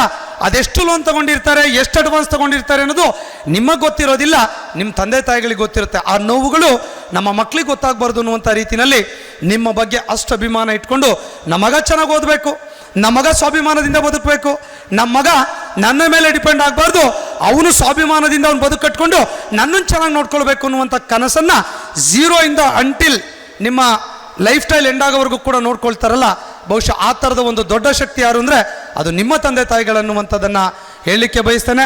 ಕಡಿಮೆ ವೇತನ, ಕಡಿಮೆ ಸಂಬಳ, ಒತ್ತಡ, ಆರೋಗ್ಯದ ಸಮಸ್ಯೆ, ಇದೆಲ್ಲದರ ನಡುವೆ ನನ್ನ ಕಷ್ಟಗಳನ್ನ ಮಕ್ಕಳಿಗೆ ಅರ್ಥ ಆಗಬಾರ್ದು ಅಂತೇಳಿ ಈ ಹಂತಕ್ಕೆ ತರೋದು ಕೂಡ ಒಂದು ದೊಡ್ಡ ಸಾಧನೆ. ಹಾಗಾಗಿ ನಿಮ್ಮ ತಂದೆ ತಾಯಿಗಳಿಗೂ ಕೂಡ ನಾನು ಈ ಸಂದರ್ಭದಲ್ಲಿ ಮತ್ತೊಮ್ಮೆ ಗೌರವಪೂರ್ವಕವಾಗಿರುವಂಥ ಧನ್ಯವಾದಗಳನ್ನು ಸಲ್ಲಿಸಲಿಕ್ಕೆ ನಾನು ಬಯಸ್ತೇನೆ. ಅದರ ಜೊತೆ ವಿದ್ಯಾರ್ಥಿಗಳಲ್ಲಿ ವಿನಂತಿ ಮಾಡ್ಕೊಳ್ತೇನೆ, ನಮ್ಮ ಡಾಕ್ಟ್ರು ಕೂಡ ಮೊನ್ನೆ ಸೆಷನ್ನಲ್ಲಿ ಡ್ರಗ್ಸ್ ಬಗ್ಗೆ, ಬೇರೆ ಬೇರೆ ಯುವ ಶಕ್ತಿ ಕಾಲೇಜ್ಗಳಲ್ಲಿ ಹೇಗೆ ಇದಾಗ್ತದೆ ಅದ್ರ ಬಗ್ಗೆ ಒಂದಿಷ್ಟು ಸುಧಾರಣೆಗಳು ತರಬೇಕು ಅಂತೇಳಿ ಹೌಸಲ್ಲೂ ಕೂಡ ಚರ್ಚೆಗಳನ್ನು ಮಾಡಿದ್ದು ನೋಡಿದ್ದೇನೆ. ಸೊ ಹಾಗಾಗಿ ಯುವ ಸಮೂಹ ಏನಿದೆ ಆ ಥರದ ಒಂದು ಆಮಿಷಗಳಿಗೆ ಒಳಗಾಗಂಥದ್ದು ನಾವು ನೋಡ್ತಾ ಇದ್ದೀವಿ. ಕಾಲೇಜಸ್ಗಳಲ್ಲಿ ಬೇರೆ ಬೇರೆ ಮಾಫಿಯಾಗಳು, ಬೇರೆ ಬೇರೆ ಇಮ್ಮಿಡಿಯೇಟಾಗಿ ಅಟ್ರಾಕ್ಟ್ ಆಗುವಂಥ ಒಂದು ಸಿಸ್ಟಮ್ಸ್ಗಳಿದೆ. ಅದು ನಾನು ಡೀಟೇಲಾಗಿ ಎಕ್ಸ್ಪ್ಲೇನ್ ಮಾಡಲಿಕ್ಕೆ ಹೋಗೋದಿಲ್ಲ. ಇವತ್ತು ಮೊಬೈಲ್ ಇದೆ, ಮೊಬೈಲ್ನ ಒಳ್ಳೆಯದಕ್ಕೂ ಬಳಸ್ಬೋದು, ಕೆಟ್ಟದಕ್ಕೂ ಬಳಸ್ಬೋದು. ಬಟ್ ವಿದ್ಯಾರ್ಥಿಗಳು ಕೇವಲ ಒಳ್ಳೆಯದಕ್ಕೆ ನಿಮ್ಮ ಬೌದ್ಧಿಕ ಶಕ್ತಿಯನ್ನು ಹೆಚ್ಚಿಸಲಿಕ್ಕೆ ಮತ್ತು ಹೆಚ್ಚಿನ ಅಂಕಗಳನ್ನು ಪಡೀಲಿಕ್ಕೆ ಮತ್ತು ಸಮಾಜದಲ್ಲಿ ಸುಧಾರಣೆ ತರಲಿಕ್ಕೆ ಅಷ್ಟೇ ಬಳಸಬೇಕು, ಬಿಟ್ಟರೆ ಅದನ್ನು ಬೇರೆದಕ್ಕೆ ಬಳಸಿದ್ರೆ ನಿಮ್ಮ ಮುಂದಿನ ಭವಿಷ್ಯ ಉಜ್ವಲವಾಗಿರೋದಿಲ್ಲ. ಹಾಗಾಗಿ ನಿಮ್ಮ ತಂದೆ ತಾಯಿಗಳು ನೆನಪು ಮಾಡ್ಕೊಳ್ತಾರೆ. ಇವತ್ತು ಕ್ರೈಮ್ಸ್ಗಳು ತುಂಬ ಇದೆ, TV, ಪೇಪರ್, ಸೋಷಿಯಲ್ ಮೀಡಿಯಾ. ಏನಾದರೂ ಕೂಡ 1 ಸೆಕೆಂಡ್ ನೀವು ಏನಾದರೂ ಕೂಡ ಯಾಮಾರಿದ್ರೆ ಇಮ್ಮಿಡಿಯೇಟ್ ಮೊಬೈಲಲ್ಲಿ ಬರ್ತದೆ, ಇಂಥ ಶಿಕ್ಷಕರ ಮಗ, ಇಂಥ ಅಫಿಷಿಯಲ್ ಮಗ, ಇಂಥ ಪೊಲೀಸ್ ಮಕ್ಕಳು ನೋಡ್ರಿ ಇವ್ರು ಹೆಂಗಾಗಿದ್ದಾರೆ, SLC ಅವ್ನು ರ್ಯಾಂಕ್ ತೆಗ್ದಿದ್ದ, ಸನ್ಮಾನ ಮಾಡಿದ್ರು, ಆದರೆ ನೋಡ್ರಿ PUCಗೆ ಹೋಗ್ತಿದ್ದಂಗೆ ಹಿಂಗಾಗೋದಾ, ಈ ಥರ TV ನಲ್ಲಿ ಬರ್ತದೆ, ಪೇಪರಲ್ಲಿ ಬರ್ತದೆ. ಅಂದರೆ ಅತ್ಯಂತ ನೋವನ್ನು ಪಡುವಂಥ, ಈ ಸನ್ಮಾನ ಮಾಡಿದಾಗ ಅತ್ಯಂತ ಖುಷಿ ಪಡುವಂಥ ವ್ಯಕ್ತಿ ನಿಮ್ಮ ತಂದೆ ತಾಯಿಗಳು. ಆ ನೋವಂತ ಆ ಸಂದರ್ಭ ಬಂದಾಗ ಆ ಥರದಲ್ಲಿ ನೋವನ್ನು ಪಡುವಂಥವ್ರು ಕೂಡ ನಿಮ್ಮ ತಂದೆ ತಾಯಿಗಳು ತಲೆ ತಗ್ಗಿಸಿ ನಡೆಯೋದ ರೀತಿಯಲ್ಲಿ ತಲೆ ಎತ್ಕೊಂಡು ಮುಂದಿನ ಸಲ SLC ತಗೊಂಡವರು PUC ನಲ್ಲಿ ನನ್ನ ಮಗ ಮತ್ತೆ PUC ರ್ಯಾಂಕ್ ಬರ್ತಾನೆ, ಇದೇ ವೇದಿಕೆಯಲ್ಲಿ ಸನ್ಮಾನ ತಗೊಳ್ತೇನೆ ಅಂತೇಳಿ ಹೆಮ್ಮೆ ಅಭಿಮಾನದಿಂದ ಹೇಳುವಂಥ ರೀತಿಯಲ್ಲಿ ತಾವೆಲ್ಲರೂ ಕೂಡ ಓದಿನ ಕಡೆ ಹೆಚ್ಚಿನ ಗಮನವನ್ನು ಕೊಡಬೇಕು ಅನ್ನುವಂಥ ಮಾತನ್ನು ಹೇಳ್ತಾ ಮುಂದಿನ ನಿಮ್ಮ ಭವಿಷ್ಯ ಉಜ್ವಲವಾಗಿರಲಿ ಅಂತೇಳಿ ಶುಭವನ್ನು ಆಶಿಸ್ತೇನೆ. ನಾವೆಲ್ಲ 6 ಲಕ್ಷ ನೌಕರು ಕೂಡ ಮುಂದೆ ನೀವೆಲ್ಲ ಕೂಡ ನಮ್ಮ ಗಂಗಾಧರ ಸ್ವಾಮಿ ಸರ್ ಥರ ದಾವಣಗೆರೆ ಜಿಲ್ಲೆಗೆ DC ಆಗಿ ಬನ್ನಿ, SP ಆಗಿ ಬನ್ನಿ, CO ಆಗಿ ಬನ್ನಿ, ಅವರು AC ಆಗಿ ಬನ್ನಿ, ತಹಶೀಲ್ದಾರ್ ಆಗಿ ಬನ್ನಿ, ಯಾರಾಗದೇ ಇದ್ರೂ ಪರವಾಗಿಲ್ಲ, ಅವ್ರು ಸಾಮಾನ್ಯ ನೌಕರಾಗಿ ಬನ್ನಿ, ಏನಾಗದೇ ಇದ್ರೂ ಪರವಾಗಿಲ್ಲ, ಈ ದೇಶದ ಈ ನಾಡಿನ ಒಬ್ಬ ಸತ್ಪ್ರಜೆಯಾಗಿ ತಾವು ಬರಬೇಕು ಅನ್ನುವಂಥ ಒಂದು ಆಶಯದ ಮಾತುಗಳನ್ನು ವಿದ್ಯಾರ್ಥಿಗಳಿಗೆ ಈ ಸಂದರ್ಭದಲ್ಲಿ ಹೇಳ್ತಾ ಮತ್ತೊಮ್ಮೆ ತಮಗೆ ತಮ್ಮ ಕುಟುಂಬಕ್ಕೆ ಒಳ್ಳೆಯದಾಗಲಿ, ಇನ್ನಷ್ಟು ಯಶಸ್ಸುಗಳು ನಿಮ್ಮನ್ನು ಭಗವಂತ ಹಿಂಬಾಲಿಸ್ಕೊಂಡು ಬರುವಂಥ ರೀತಿಯಲ್ಲಿ ಎಲ್ಲ ಭಗವಂತನ ಆಶೀರ್ವಾದ ನಿಮ್ಮ ಮೇಲೆ ಇರಲಿ ಎನ್ನುವಂಥ ಮಾತನ್ನು ಈ ಸಂದರ್ಭದಲ್ಲಿ ಹೇಳ್ತಾ ಮತ್ತೊಮ್ಮೆ ತಮಗೆಲ್ಲರಿಗೂ ಕೂಡ ಶುಭವನ್ನು ಕೋರ್ತೇನೆ. ವಿಶೇಷವಾಗಿ ಇವತ್ತು ನಮ್ಮ ವೀರೇಶ್ ವಡೇನ್ಪುರ ಅವರು ಬೆಳಗ್ಗೆ ಒಂದು ಸೆಮಿನಾರ್ ಇತ್ತು, ಇಡೀ ರಾಜ್ಯದಿಂದ ಇಷ್ಟೇ ಜನ ಬಂದಿದ್ದರು. ಒಂದು ಡಿಸ್ಟ್ರಿಕ್ಟ್ ತಾಲೂಕ್ ಪ್ರೆಸಿಡೆಂಟ್ಸ್ ಎಲ್ಲ ಮುಗಿಸ್ಕೊಂಡು 4 ಗಂಟೆಗೆ ಈ ಕಾರ್ಯಕ್ರಮವನ್ನು ಕೂಡ ಜೋಡಿಸ್ಕೊಂಡಿರೋದು. ಸೊ ಬಹುಶಃ ರಾಜ್ಯ ಸರ್ಕಾರಿ ನೌಕರ ಸಂಘ ಇಡೀ ರಾಜ್ಯದಲ್ಲಿ ಒಂದು ಬೃಹತ್ತಾಗಿರುವಂಥ ಸಂಘಟನೆ. ಬಹುಶಃ ನಾವು ಅಧ್ಯಕ್ಷರಾದ ಸುಮಾರು 25-26 ಆದೇಶಗಳನ್ನು ಮಾಡಿಸಿದ್ದೇವೆ. ನಿಮ್ಮ ನೌಕರರು ಇವತ್ತು SLC PUC ನಲ್ಲಿ ನಿಮ್ಮ ಮಕ್ಕಳನ್ನ ಕೇರ್ ಮಾಡಲಿಕ್ಕೆ 18 ವರ್ಷದ ಮಕ್ಕಳಿಗೆ ರಜಾ ಇರಲಿಲ್ಲ. 6 ತಿಂಗಳುಗಳ ಕಾಲ ಸಂಬಳ ಸಹಿತ ರಜೆ ಚೈಲ್ಡ್ ಕೇರ್ ಲೀವನ್ನು ಇಂದಿನ ಸರ್ಕಾರದ ಅವಧಿನಲ್ಲಿ ನಾವು ಮಾಡಿಸಿದ್ದು ಕೂಡ ತಮಗೆ ಗೊತ್ತಿದೆ. ಆ ಥರದಲ್ಲಿ ಫೆಸ್ಟಿವಲ್ ಅಡ್ವಾನ್ಸ್ ಜಾಸ್ತಿ ಮಾಡೋದು, ಮತ್ತು ಕ್ಯಾನ್ಸರ್ ಕಿಡ್ನಿ ಪೇಷಂಟ್ಗೆ 6 ಮಂತ್ ಸ್ಯಾಲ್ರಿ ಕೊಡುವಂಥದ್ದು, ಸ್ಯಾಲ್ರಿಗಳನ್ನು ಇನ್ ಟೈಮಲ್ಲಿ ಕೊಡುವಂಥದ್ದು, ಕೋವಿಡ್ ಸಂದರ್ಭದಲ್ಲಿ ಸ್ಯಾಲ್ರಿ ರಿಕವರಿ ಮಾಡದೇ ಇರುವಂಥದ್ದು, ಟೀಚರ್ಸ್ಗೆ 15 CL ಇದ್ದಾಗ 10 ಮಾಡಿದಾಗ ಮತ್ತೆ ಹೋರಾಟ ಮಾಡಿ 15 CL ಕೊಡುವಂಥದ್ದು, ಇನ್ ಟೈಮ್ C&R ರೂಲ್ಸ್ಗಳ ಅಮೆಂಡ್ಮೆಂಟ್ ಇರ್ಬೋದು, ಅಥವಾ ಬೇರೆ ಬೇರೆ ಅನೇಕ ಬೆನಿಫಿಟ್ಸ್ಗಳನ್ನು ಇವತ್ತು ಸರ್ಕಾರದ ಮೂಲಕ ತಮಗೆಲ್ಲ ಕೂಡ ಕೊಟ್ಟಿರುವಂಥದ್ದು ಗೊತ್ತಿರುವಂಥ ವಿಚಾರ. ಬಹುಶಃ ಕಳೆದ 5 ವರ್ಷಗಳಲ್ಲಿ ನೀವು ಕೊಟ್ಟಂಥ ಅವಕಾಶದಲ್ಲಿ ನೌಕರರ ಪರವಾಗಿ ನಾವು ಕೆಲಸ ಮಾಡಬೇಕು ಅಂತ ಹೊರಟಾಗ ಮನೆ 7th ಪೇ ಕಮಿಷನ್ ಕೂಡ ಆಗಿರಲಿಲ್ಲ. 7th ಪೇ ಕಮಿಷನ್ ಸರ್ಕಾರ ಎಲ್ಲೋ ಒಂದು ಕಡೆ ಕೊಡೋಲ್ಲ ಅಂದಾಗ ಹಿಂದೆ ಕೂಡ ನಾವು ಕಮಿಷನ್ ರಚನೆ ಮಾಡಲಿಕ್ಕೆ 17% IR ಒಂದು ದಿನ ಮುಷ್ಕರವನ್ನು ಮಾಡಿ ನಾವು 17% IR ರಾತ್ರೋರಾತ್ರಿ ಬೆನಿಫಿಟನ್ನು ಸರ್ಕಾರದಿಂದ ತೆಗೆದುಕೊಂಡ್ವಿ. ಯಾಕಾಗಿ ಸರ್ಕಾರ ಕೊಡ್ತು? ಇವತ್ತು ಸಂಘಟನೆ ಇಡೀ ನಾವೇನಾದರೂ ಕರೆ ಕೊಟ್ಟರೆ ಇಡೀ ಕರ್ನಾಟಕ ಸ್ತಬ್ಧ ಆಗ್ತದೆ. ಶಾಲಾ, ಕಾಲೇಜ್, ಹಾಸ್ಪಿಟ್ಲು, ಅದು ಎನಿ ಸೆಕ್ಟರ್ಸ್ಗಳಿರ್ಬೋದು, ಅಡ್ಮಿನಿಸ್ಟ್ರೇಷನ್, ಡೆವಲಪ್ಮೆಂಟ್, ರೆವಿನ್ಯೂ ಸೆಕ್ಟರ್ಸ್ ಎಲ್ಲದೂ ಕೂಡ ಬಂದಾಗ್ತದೆ. ಹಾಗಾಗಿ ಅವತ್ತಿನ ಸರ್ಕಾರ ಕೂಡ 17% ಕೊಡ್ತು. ಮತ್ತೆ ಸಿದ್ದರಾಮಯ್ಯನವರು ಮುಖ್ಯಮಂತ್ರಿಗಳಾದಂಥ ಸಂದರ್ಭದಲ್ಲಿ ಮೊನ್ನೆ ಕೂಡ ನಾವು ಸ್ಟ್ರೈಕ್ ಹೋಗ್ಬೇಕು 29 ಅಂದಾಗ 22ನೇ ತಾರೀಕೇನೆ 27.5% ಫಿಟ್ಮೆಂಟ್ ಮತ್ತು 31% ಓಲ್ಡ್ DAನ ಮರ್ಜ್ ಮಾಡಿ 58% ಫಿಟ್ಮೆಂಟ್ ಕೊಟ್ಟು ಸರ್ಕಾರಿ ಆದೇಶವನ್ನು ಮಾಡಿ ಈ ತಿಂಗಳ ಸಂಬಳಕ್ಕೆ ಸೇರಿಸುವಂಥ ಕೆಲಸವನ್ನು ಸಂಘಟನೆ ಮಾಡಿರೋದು ತಮಗೆಲ್ಲ ಕೂಡ ಗೊತ್ತಿರುವಂಥ ವಿಚಾರ ಅನ್ನೋದನ್ನು ಹೇಳಲಿಕ್ಕೆ ಬಯಸ್ತೇನೆ. ಒಬ್ಬೊಬ್ಬ ನೌಕರನಿಗೆ ನಮಗೂ ಕೂಡ ನಿರೀಕ್ಷೆ ಇತ್ತು, ಒಂದಿಷ್ಟು ತೃಪ್ತಿ ಇದೆ, ಸಮಾಧಾನ ಇದೆ, ಇನ್ನೂ ಸಂಬಳ ಜಾಸ್ತಿ ಆಗಬೇಕು ಅಂತ ನಮಗೆ ಕೂಡ ಕನಸಿದೆ. ಸರ್ಕಾರದ ಇತಿಮಿತಿನಲ್ಲಿ 21,000 ಕೋಟಿ ವೆಚ್ಚದ ಒಂದು ದೊಡ್ಡ ಯೋಜನೆಗೆ ಇವತ್ತಿನ ಗ್ಯಾರಂಟಿಗಳ ನಡುವೆ ನಮ್ಮ ಸಮಸ್ಯೆಗೆ ಸರ್ಕಾರ ಧ್ವನಿಯಾಗಿದ್ದಕ್ಕಾಗಿ ಸನ್ಮಾನ್ಯ ಮುಖ್ಯಮಂತ್ರಿಗಳಿಗೆ, ಸರ್ಕಾರದ ಎಲ್ಲ ಸಚಿವರು, ಅಧಿಕಾರಿಗಳಿಗೆ ನಿಮ್ಮ ದಾವಣಗೆರೆ ಜಿಲ್ಲೆ ನೌಕರ ಪರವಾಗಿ ತುಂಬು ಹೃದಯದ ಧನ್ಯವಾದಗಳನ್ನು ನಾನು ಸಲ್ಲಿಸಲಿಕ್ಕೆ ಬಯಸ್ತೇನೆ. ಕಾರಣ ಇಷ್ಟೇ, ಹೋರಾಟಕ್ಕೆ ಹೋಗಬೇಕಿತ್ತು, ಸಮಸ್ಯೆ ಇತ್ತು. ಸೊ ಎಲ್ಲ ಸಮಸ್ಯೆಗಳಿತ್ತು, ಅದ್ರ ಜೊತೆ ಕೊಡ್ತಾರೋ ಇಲ್ವೋ, ಮತ್ತು ಕಡಿಮೆ ಕೊಡ್ತಾರೋ ಇಲ್ವೋ, ಅದನ್ನು ಇನ್ ಟೈಮಲ್ಲಿ ಕೊಡ್ತಾರೋ ಇಲ್ವೋ, ಇನ್ನೂ ಕಡಿಮೆ ಮಾಡ್ತಾರೋ, ಈ ಥರದ ಅನೇಕ ಗೊಂದಲಗಳ ನಡುವೆ ನಾವಿವತ್ತು ಈ ಬೆನಿಫಿಟ್ಸ್ಗಳನ್ನು 7th ಪೇ ಕಮಿಷನನ್ನು ತಗೊಂಡಿದ್ದೇವೆ. ಜುಲೈ 22ಕ್ಕೆ ನಮ್ಮ ಟರ್ಮ್, ಜೂನ್ 22 ಕಂಪ್ಲೀಟ್ ಆದರೂ ಕೂಡ ಅಲ್ಲಿಂದ ನೋಷನಲ್ ಆಗಿ ಫಿಟ್ಮೆಂಟ್ ಕೊಡುವಂಥ ಕೆಲಸವನ್ನು 2-3 ಇಂಕ್ರಿಮೆಂಟ್ ಕೊಡೋದಾಗಿದೆ. ಹೈಯೆಸ್ಟ್ ಬೇಸಿಕ್ ಪೇ ಬಹುಶಃ ಇಡೀ ಇವತ್ತು ಸೆಂಟ್ರಲ್ ಗೌರ್ಮೆಂಟ್ ಎಂಪ್ಲಾಯ್ಗೆ ಹೋಲಿಸಿದ್ರೆ ರಾಜ್ಯ ಸರ್ಕಾರಿ ನೌಕರ ಮೂಲ ವೇತನ ಹೆಚ್ಚಳ ಇದೆ, ಆದರೆ ಸೆಂಟ್ರಲ್ ಗೌರ್ಮೆಂಟ್ದು ಅಲೋಯನ್ಸ್ ಜಾಸ್ತಿ ಇದೆ ಅನ್ನೋದನ್ನು ಹೇಳಲಿಕ್ಕೆ ಬಯಸ್ತೇನೆ. ಹಾಗಾಗಿ 2026ಕ್ಕೆ ಸೆಂಟ್ರಲ್ ಪೇ ಕಮಿಷನ್ ರಿವೈಸ್ ಆಗುತ್ತೆ. ಆವಾಗ ನಾವು ಮತ್ತೆ ಹೋರಾಟವನ್ನು ಮಾಡಿ ಸೆಂಟ್ರಲ್ ಪೇ ಕಮಿಷನ್ ಕೂಡ ತೆಗೆದುಕೊಳ್ಬೇಕಾಗ್ತದೆ. ಅವಾಗ ನಮ್ಮ ಸಂಬಳ 1.5 ವರ್ಷಕ್ಕೆ ಮತ್ತೆ ಕೂಡ ಜಾಸ್ತಿ ಆಗ್ತದೆ. ಆ ಕೆಲಸವನ್ನು ನಾವು 100ಕ್ಕೆ 100 ನಿಮಗೆ ಮಾಡಿಸ್ಕೊಡ್ತೇವೆ ಅನ್ನೋಂಥದ್ದನ್ನು ಕೂಡ ಈಗಲೇ ಹೇಳಲಿಕ್ಕೆ ಬಯಸ್ತೇನೆ. ಇನ್ನೂ ಆರ್ಡ್ರಾಗ 1 ವಾರ ಆಗಿಲ್ಲ, ಹಾಲೆ ಸೆಂಟ್ರಲ್ ಪೇ ಬಗ್ಗೆ ಮಾತಾಡ್ತಿದ್ದಾರೆ ಅಂತ ಮಾಧ್ಯಮದವರು ಬರಿಬೋದು. ನಾವಿನ್ನೊಂದು ವರ್ಷ ಇದ್ದಾಗ ಸ್ಟಾರ್ಟ್ ಮಾಡ್ತೀವಿ, ಬಿಡೋದಿಲ್ಲ. 22 ರಾಜ್ಯಗಳಲ್ಲಿ ಸೆಂಟ್ರಲ್ ಪೇ ಕಮಿಷನ್ ಇದೆ. ಕರ್ನಾಟಕದಲ್ಲೂ ಕೂಡ 23ನೇ ರಾಜ್ಯವಾಗಿ ಸೆಂಟ್ರಲ್ ಪೇ ಕಮಿಷನ್ ಬರಲೇಬೇಕು. ಅದು ನಮ್ಮಕ್ಕೂ, ನಾವು ತಗೊಳ್ತೀವಿ ಅನ್ನೋದನ್ನು ಕೂಡ ಹೇಳಲಿಕ್ಕೆ ನಾವು ಬಯಸ್ತೇವೆ. ಅದು ಬಂದರೆ ₹1 DA 72 ಪೈಸೆ ಕೊಡ್ತಾರೆ, ಈಕ್ವಲ್ DA ಸಿಗ್ತದೆ. ಎಜುಕೇಷನ್ ಅಲೋಯನ್ಸ್, ಎಜುಕೇಷನ್ ಲೋನ್ ಮತ್ತು ಮೆಡಿಕಲ್ ಇರ್ಬೋದು, ಬೇರೆ ಬೇರೆ ಫೆಸಿಲಿಟೀಸ್ಗಳು ತುಂಬ ಇದೆ, ಅದನ್ನು ಕೂಡ ನಾವು ಮಾಡಿಸ್ತೇವೆ ಅನ್ನುವಂಥದ್ದನ್ನು ಹೇಳಲಿಕ್ಕೆ ಬಯಸ್ತೇನೆ. ಹೆಲ್ತ್ ಸ್ಕೀಮನ್ನು ಕೂಡ ಸರ್ಕಾರ ನೆನ್ನೆ ಒಂದು ಆದೇಶವನ್ನು ಮಾಡಿದೆ. ಆದಷ್ಟು ಬೇಗ ಅದನ್ನು ನಾವು ಜಾರಿಗೆ ತರ್ತೇವೆ. ಸೊ ಅದಕ್ಕೆ ಮೆಡಿಕಲ್ ಅಲೋಯೆನ್ಸ್ ಜಾರಿಗೆ ಬಂದ ಮೇಲೆ ಮೆಡಿಕಲ್ ಅಲೋಯೆನ್ಸ್ ಸ್ಟಾಪ್ ಮಾಡ್ತೇವೆ ಎನ್ನುವಂಥದ್ದನ್ನು ನಿನ್ನೆ ಆದೇಶದಲ್ಲಿ ಸರ್ಕಾರ ಕೂಡ ಹೇಳಿದೆ. ಸರ್ಕಾರ 1 ತಿಂಗಳು ಟೈಮ್ ಕೇಳಿದೆ. ನಾವು ಮೊನ್ನೆ ಸ್ಟ್ರೈಕ್ ಹೋದಾಗ ಇದನ್ನೂ ಡಿಮ್ಯಾಂಡ್ ಇಟ್ಟಿದ್ವಿ. ಸೊ ಎಲ್ಲ ಎಂಪ್ಲಾಯೀಸ್, ಎಲ್ಲ ಫ್ಯಾಮಿಲಿ, ಎಲ್ಲ ಹಾಸ್ಪಿಟ್ಲಿಗೆ ಉಚಿತವಾಗಿ ಚಿಕಿತ್ಸೆ ಕೊಡುವಂಥ ಯೋಜನೆ ಬಹುಶಃ ಇನ್ನೊಂದು ತಿಂಗಳಲ್ಲಿ ಸರ್ಕಾರ ಜಾರಿಗೆ ತಂದೇ ತರುತ್ತೆ. ಸೊ ಹಾಗಾಗಿ ಆವಾಗಷ್ಟೇ ನಮ್ಗೆ ಏನಂದರೆ ಮೆಡಿಕಲ್ ಅಲೋಯೆನ್ಸ್ ಕೊಡೋದಿಲ್ಲ. ಅದು 10 ಲಕ್ಷ ಬಿಲ್ ಆಗಲಿ, 15 ಲಕ್ಷ ಆಗಲಿ, ಇನ್ patient, out patient, surgery, accident, ಎಲ್ಲ ಕಾಯಿಲೆ, ಎಲ್ಲ ಆಸ್ಪತ್ರೆಗಳಿಗೆ ಫ್ರೀ ಟ್ರೀಟ್ಮೆಂಟ್ ತಗೊಂಡು ಬರುವಂಥ ನಾವು, ನಮ್ಮ ಫ್ಯಾಮಿಲಿ 22 ಲಕ್ಷ ನಾವು ತಂದೆ ತಾಯಿ, ಗಂಡ, ಹೆಂಡತಿ, ಮಕ್ಕಳು ಎಲ್ರಿಗೂ ಕೂಡ ಉಚಿತ ಚಿಕಿತ್ಸೆ ಕೊಡುವಂಥ ಯೋಜನೆ ಇನ್ನೊಂದರಿಂದ 2 ತಿಂಗಳಲ್ಲಿ ಜಾರಿಗೆ 100ಕ್ಕೆ 100 ಬಂದೇ ಬರುತ್ತೆ ಅನ್ನೋದನ್ನು ಅಭಿಮಾನದಿಂದ ಹೇಳಲಿಕ್ಕೆ ಬಯಸ್ತೇನೆ. ಮುಖ್ಯಮಂತ್ರಿಗಳು ಕೂಡ ಭರವಸೆಯನ್ನು ಕೊಟ್ಟಿದ್ದಾರೆ. ಇದು ಫೈನಾನ್ಷಿಯಲ್ ಕಂಡೀಷನ್ ನೋಡಿಕೊಂಡು ಅದು ನೆಕ್ಸ್ಟ್ ಫೇಸಲ್ಲಿ ಅದನ್ನು ಪ್ರಾರಂಭವನ್ನು ಮಾಡ್ತಾರೆ ಅನ್ನೋದನ್ನು ಕೂಡ ಹೇಳಲಿಕ್ಕೆ ನಾನು ಬಯಸ್ತೇನೆ. ಹಾಗೆ NPS OPS ಆಗಬೇಕು. ಈಗ ಸರ್ಕಾರ, ಕೇಂದ್ರ ಸರ್ಕಾರ UPS ಸಿಸ್ಟಮನ್ನು ಮೊನ್ನೆ ಕೂಡ ಅನೌನ್ಸ್ ಮಾಡಿದೆ. ಕ್ಯಾಬಿನೆಟ್ ಡಿಸಿಷನ್, ಗೌರ್ಮೆಂಟ್ ಆರ್ಡರ್ ಆಗಿಲ್ಲ, ಆಗುತ್ತೆ. ಅದೇನೇ ಇರಲಿ, ನಾವೇನು ಹೇಳಿದ್ದೀವಿ, NPS OPS ಆಗಬೇಕಷ್ಟೇ. UPS ಮಾಡ್ತಿರೋ ಅಥವಾ ಇನ್ನೊಂದು IAS ಮಾಡ್ತಿರೋ ನಮ್ಗೆ ಸಂಬಂಧ ಇಲ್ಲ. ನಮಗೆ ಬೇಕಾಗಿರುವಂಥದ್ದು NPS ಹೋಗಿ OPS ಆಗಬೇಕು. ಮೊನ್ನೆ ಸರ್ಕಾರ ಕೂಡ 17ನೇ ತಾರೀಕು ಮುಖ್ಯಮಂತ್ರಿಗಳು ನಮ್ಮ ಅಭಿಮಾನದ ಸಂದರ್ಭದಲ್ಲಿ ಅವತ್ತೇ ಸರ್ಕಾರಿ ಆದೇಶನ ಹೊರಡಿಸಿ ಆ ಸಭೆಗೆ ಬಂದ್ರವತ್ತು. ಅಧಿಕೃತವಾಗಿ 5 ಜನ IAS ಆಫೀಸರ್, ಅಂಜುಮ್ ಫರ್ವೈಜ್ ಅವರು ಇರ್ಬೋದು, ರಿತೇಶ್ ಕುಮಾರ್ ಸಿಂಗ್ ಅವರು ಇರ್ಬೋದು, ಅವ್ರ ಚೇರ್ಮನ್ಶಿಪ್ನಲ್ಲಿ ಆದಿತ್ಯ ಅಮ್ಲಾನ್ ಬಿಸ್ವಾಸ್, ಎಲ್ಲರೂ ಕೂಡ ರೇಜ್ ಅವರು, ಎಲ್ಲರೂ ಕೂಡ ಕಮಿಟಿಲಿದ್ದಾರೆ. 5 ರಾಜ್ಯಗಳಿಗೆ ಹೋಗಿ ಆ ರಿಪೋರ್ಟನ್ನು ಸ್ಟಡಿ ಮಾಡಿ ಕ್ಯಾಬಿನೆಟ್ಗೆ ಪ್ಲೇಸ್ಮೆಂಟ್ ಮಾಡಿದ ಮೇಲೆ ಅದನ್ನು ನಾವು ಸಂಘದಿಂದ ಪ್ರೆಷರ್ ಮಾಡಿ ಅದನ್ನು ಬೇರೆ ರಾಜ್ಯಗಳಲ್ಲಿ, ರಾಜಸ್ಥಾನ್, ಛತ್ತೀಸ್ಗಢ, ಜಾರ್ಖಂಡ್ ಇರ್ಬೋದು, ಉತ್ತರಾಂಚಲಲ್ಲಿ ಈಗಾಗಲೇ OPS ಜಾರಿಗೆ ಬಂದಿದೆ. ಕರ್ನಾಟಕದಲ್ಲೂ ಕೂಡ ಕಮಿಟಿ ಮಾಡಿದ್ದಾರೆ. ಆ ರಿಪೋರ್ಟ್ ತಗೊಂಬಂದ ನಂತರ ಕ್ಯಾಬಿನೆಟ್ಗಿಟ್ಟು ಅದನ್ನು ಕೂಡ ಇಂಪ್ಲಿಮೆಂಟ್ ಮಾಡುವಂಥ ಮಾತನ್ನು ಮುಖ್ಯಮಂತ್ರಿಗಳು ಶೀಘ್ರವಾಗಿ ಮಾಡಿಕೊಡ್ತೇನೆ ಎನ್ನುವಂಥ ಮಾತನ್ನು ಹೇಳಿದ್ದಾರೆ. ಹಾಗಾಗಿ ಅದಕ್ಕೂ ಕೂಡ 1-2 ತಿಂಗಳು ಅವಕಾಶವನ್ನು ನಾವು ಕೊಟ್ಟಿದ್ದೇವೆ. ಕಮಿಟಿ ಕೂಡ ಸರ್ಕಾರ ಮಾಡಿದೆ. ಆ ಕಾರಣಕ್ಕಾಗಿ ನಾವು ರಾಜ್ಯ ಸರ್ಕಾರಿ ನೌಕರರು UPS ಅನ್ನು ಸಂಪೂರ್ಣವಾಗಿ ವಿರೋಧಿಸ್ತೇವೆ. UPS ಸಿಸ್ಟಮ್ ಏನಿದೆ, ಮತ್ತೆ ಕಾಂಟ್ರಿಬ್ಯೂಷನ್ ಕೊಡಬೇಕು. 1 ಲಕ್ಷದಲ್ಲಿ 50%, 1 ಲಕ್ಷ ಬೇಸಿಕ್ ಇದ್ದರೆ 50% ಪೆನ್ಷನನ್ನು ಕೊಡ್ತೇವೆ ಎನ್ನುವಂಥ ಮಾತನ್ನು ಹೇಳಿದ್ದಾರೆ. ಅನೇಕ ಸಮಸ್ಯೆಗಳಿದೆ. ಕಾಂಟ್ರಿಬ್ಯೂಷನ್ ಕೊಟ್ಟು, ಸರ್ಕಾರದ ಕಾಂಟ್ರಿಬ್ಯೂಷನ್ 18% ಕೊಟ್ಟು ಅದರಲ್ಲಿ ನಮಗೆ ಲಾಭ ಬರುವಂಥದ್ದು ಅಷ್ಟು ಸೂಕ್ತ ಅಲ್ಲ. ಈ ಹಿಂದೆ ಇದ್ದಂತೆ ಹಳೆ ಪಿಂಚಣಿ ಯೋಜನೆಯನ್ನೇ ಮರುಸ್ಥಾಪಿಸಬೇಕು ಅನ್ನುವಂಥ ವಿಚಾರದಲ್ಲಿ ನಮ್ಮ ತೀರ್ಮಾನ, ಸಂಘ ತೀರ್ಮಾನ ಹಾಗೇ ಇದೆ. ನೀವು ಕೂಡ ಅದಕ್ಕೆ ಸಂಪೂರ್ಣವಾಗಿರುವಂಥ ಬೆಂಬಲವನ್ನು ಕೊಡಬೇಕು ಅನ್ನುವಂಥದ್ದನ್ನು ಕೂಡ ಈ ಸಂದರ್ಭದಲ್ಲಿ ತಮ್ಮೊಟ್ಟಿಗೆ ನಾನು ಹೇಳಲಿಕ್ಕೆ ನಾನು ಬಯಸ್ತೇನೆ. ಆ ಹಿನ್ನೆಲೆಯಲ್ಲಿ ಅದು ಕೂಡ ಜಾರಿಗೆ ಬರುತ್ತೆ. ಯಾರೂ ಕೂಡ ಆತಂಕ ಪಡುವಂಥದ್ದು ಬೇಡ.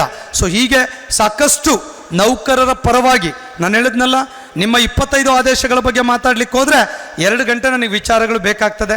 ಅದರ ಅವಶ್ಯಕತೆ ಇಲ್ಲ. ಎಕ್ಸಿಸ್ಟಿಂಗ್ ಏನು ರೀಸೆಂಟಾಗಿ ಆಗಿದೆ ಆರ್ಡರ್ಗಳ ಬಗ್ಗೆ ನಾನು ಮಾತನಾಡಿದ್ದೇನೆ. ಖಂಡಿತ ವಿಶ್ವಾಸ ಇಡಿ. ಸರ್ಕಾರ ನಮ್ಮ ಮೇಲೆ ಸಾಕಷ್ಟು ಭರವಸೆಗಳನ್ನು, ನಿರೀಕ್ಷೆಗಳನ್ನು ಇಟ್ಕೊಂಡು 7th ಪೇ ಕಮಿಷನನ್ನು ಕೊಟ್ಟಿದೆ. ಸರ್ಕಾರದ ನಿರೀಕ್ಷೆ ಏನು? ಸರ್ಕಾರಕ್ಕೆ ಗೌರವ ತರಬೇಕು. ಇವತ್ತು ನೋಡಿ, GST ಕಲೆಕ್ಷನಲ್ಲಿ ಇಡೀ ದೇಶದಲ್ಲಿ ಮಹಾರಾಷ್ಟ್ರ ಬಿಟ್ಟರೆ Karnataka is the second place. Karnataka second place. ಇಡೀ ದೇಶದಲ್ಲಿ ಎಫಿಷಿಯನ್ಸಿ ಮತ್ತು ಅಭಿವೃದ್ಧಿ ಸೂಚ್ಯಾಂಕದಲ್ಲಿ ತೆಗೆದುಕೊಂಡ್ರೆ ಟಾಪ್ 10 ಒಳಗೆ ಕರ್ನಾಟಕ ಬರ್ತಾ ಇದೆ.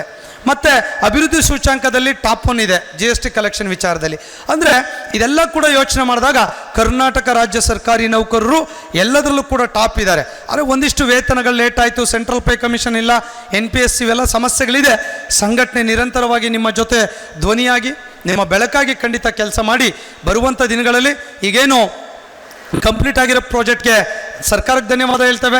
ಆನ್ಗೋಯಿಂಗ್ ಪ್ರಾಜೆಕ್ಟ್ಗಳನ್ನು ಫಲಿತಾಂಶದ ಮೂಲಕ, ಸರ್ಕಾರಿ ಆದೇಶಗಳ ಮೂಲಕ ಅನುಷ್ಠಾನಗೊಳಿಸುವಂಥ ಕೆಲಸವನ್ನು ಮಾಡುವಂಥ ಜವಾಬ್ದಾರಿಯನ್ನು ನಾವೆಲ್ಲ ಕೂಡ ಮಾಡ್ತೇವೆ. ನೀವು ಕೂಡ ನಮ್ಮ ಜೊತೆ ಕೈ ಜೋಡಿಸ್ಬೇಕನ್ನುವಂಥ ವಿನಂತಿಯನ್ನು ಕೂಡ ಈ ಸಂದರ್ಭದಲ್ಲಿ ನಾನು ಮಾತಾಡ್ತಾ, ನಾನು ತುಂಬ ಹೆಚ್ಚಿಗೆ ಮಾತಾಡಲಿಕ್ಕೆ ಈ ಸಂದರ್ಭದಲ್ಲಿ ಹೋಗೋದಿಲ್ಲ.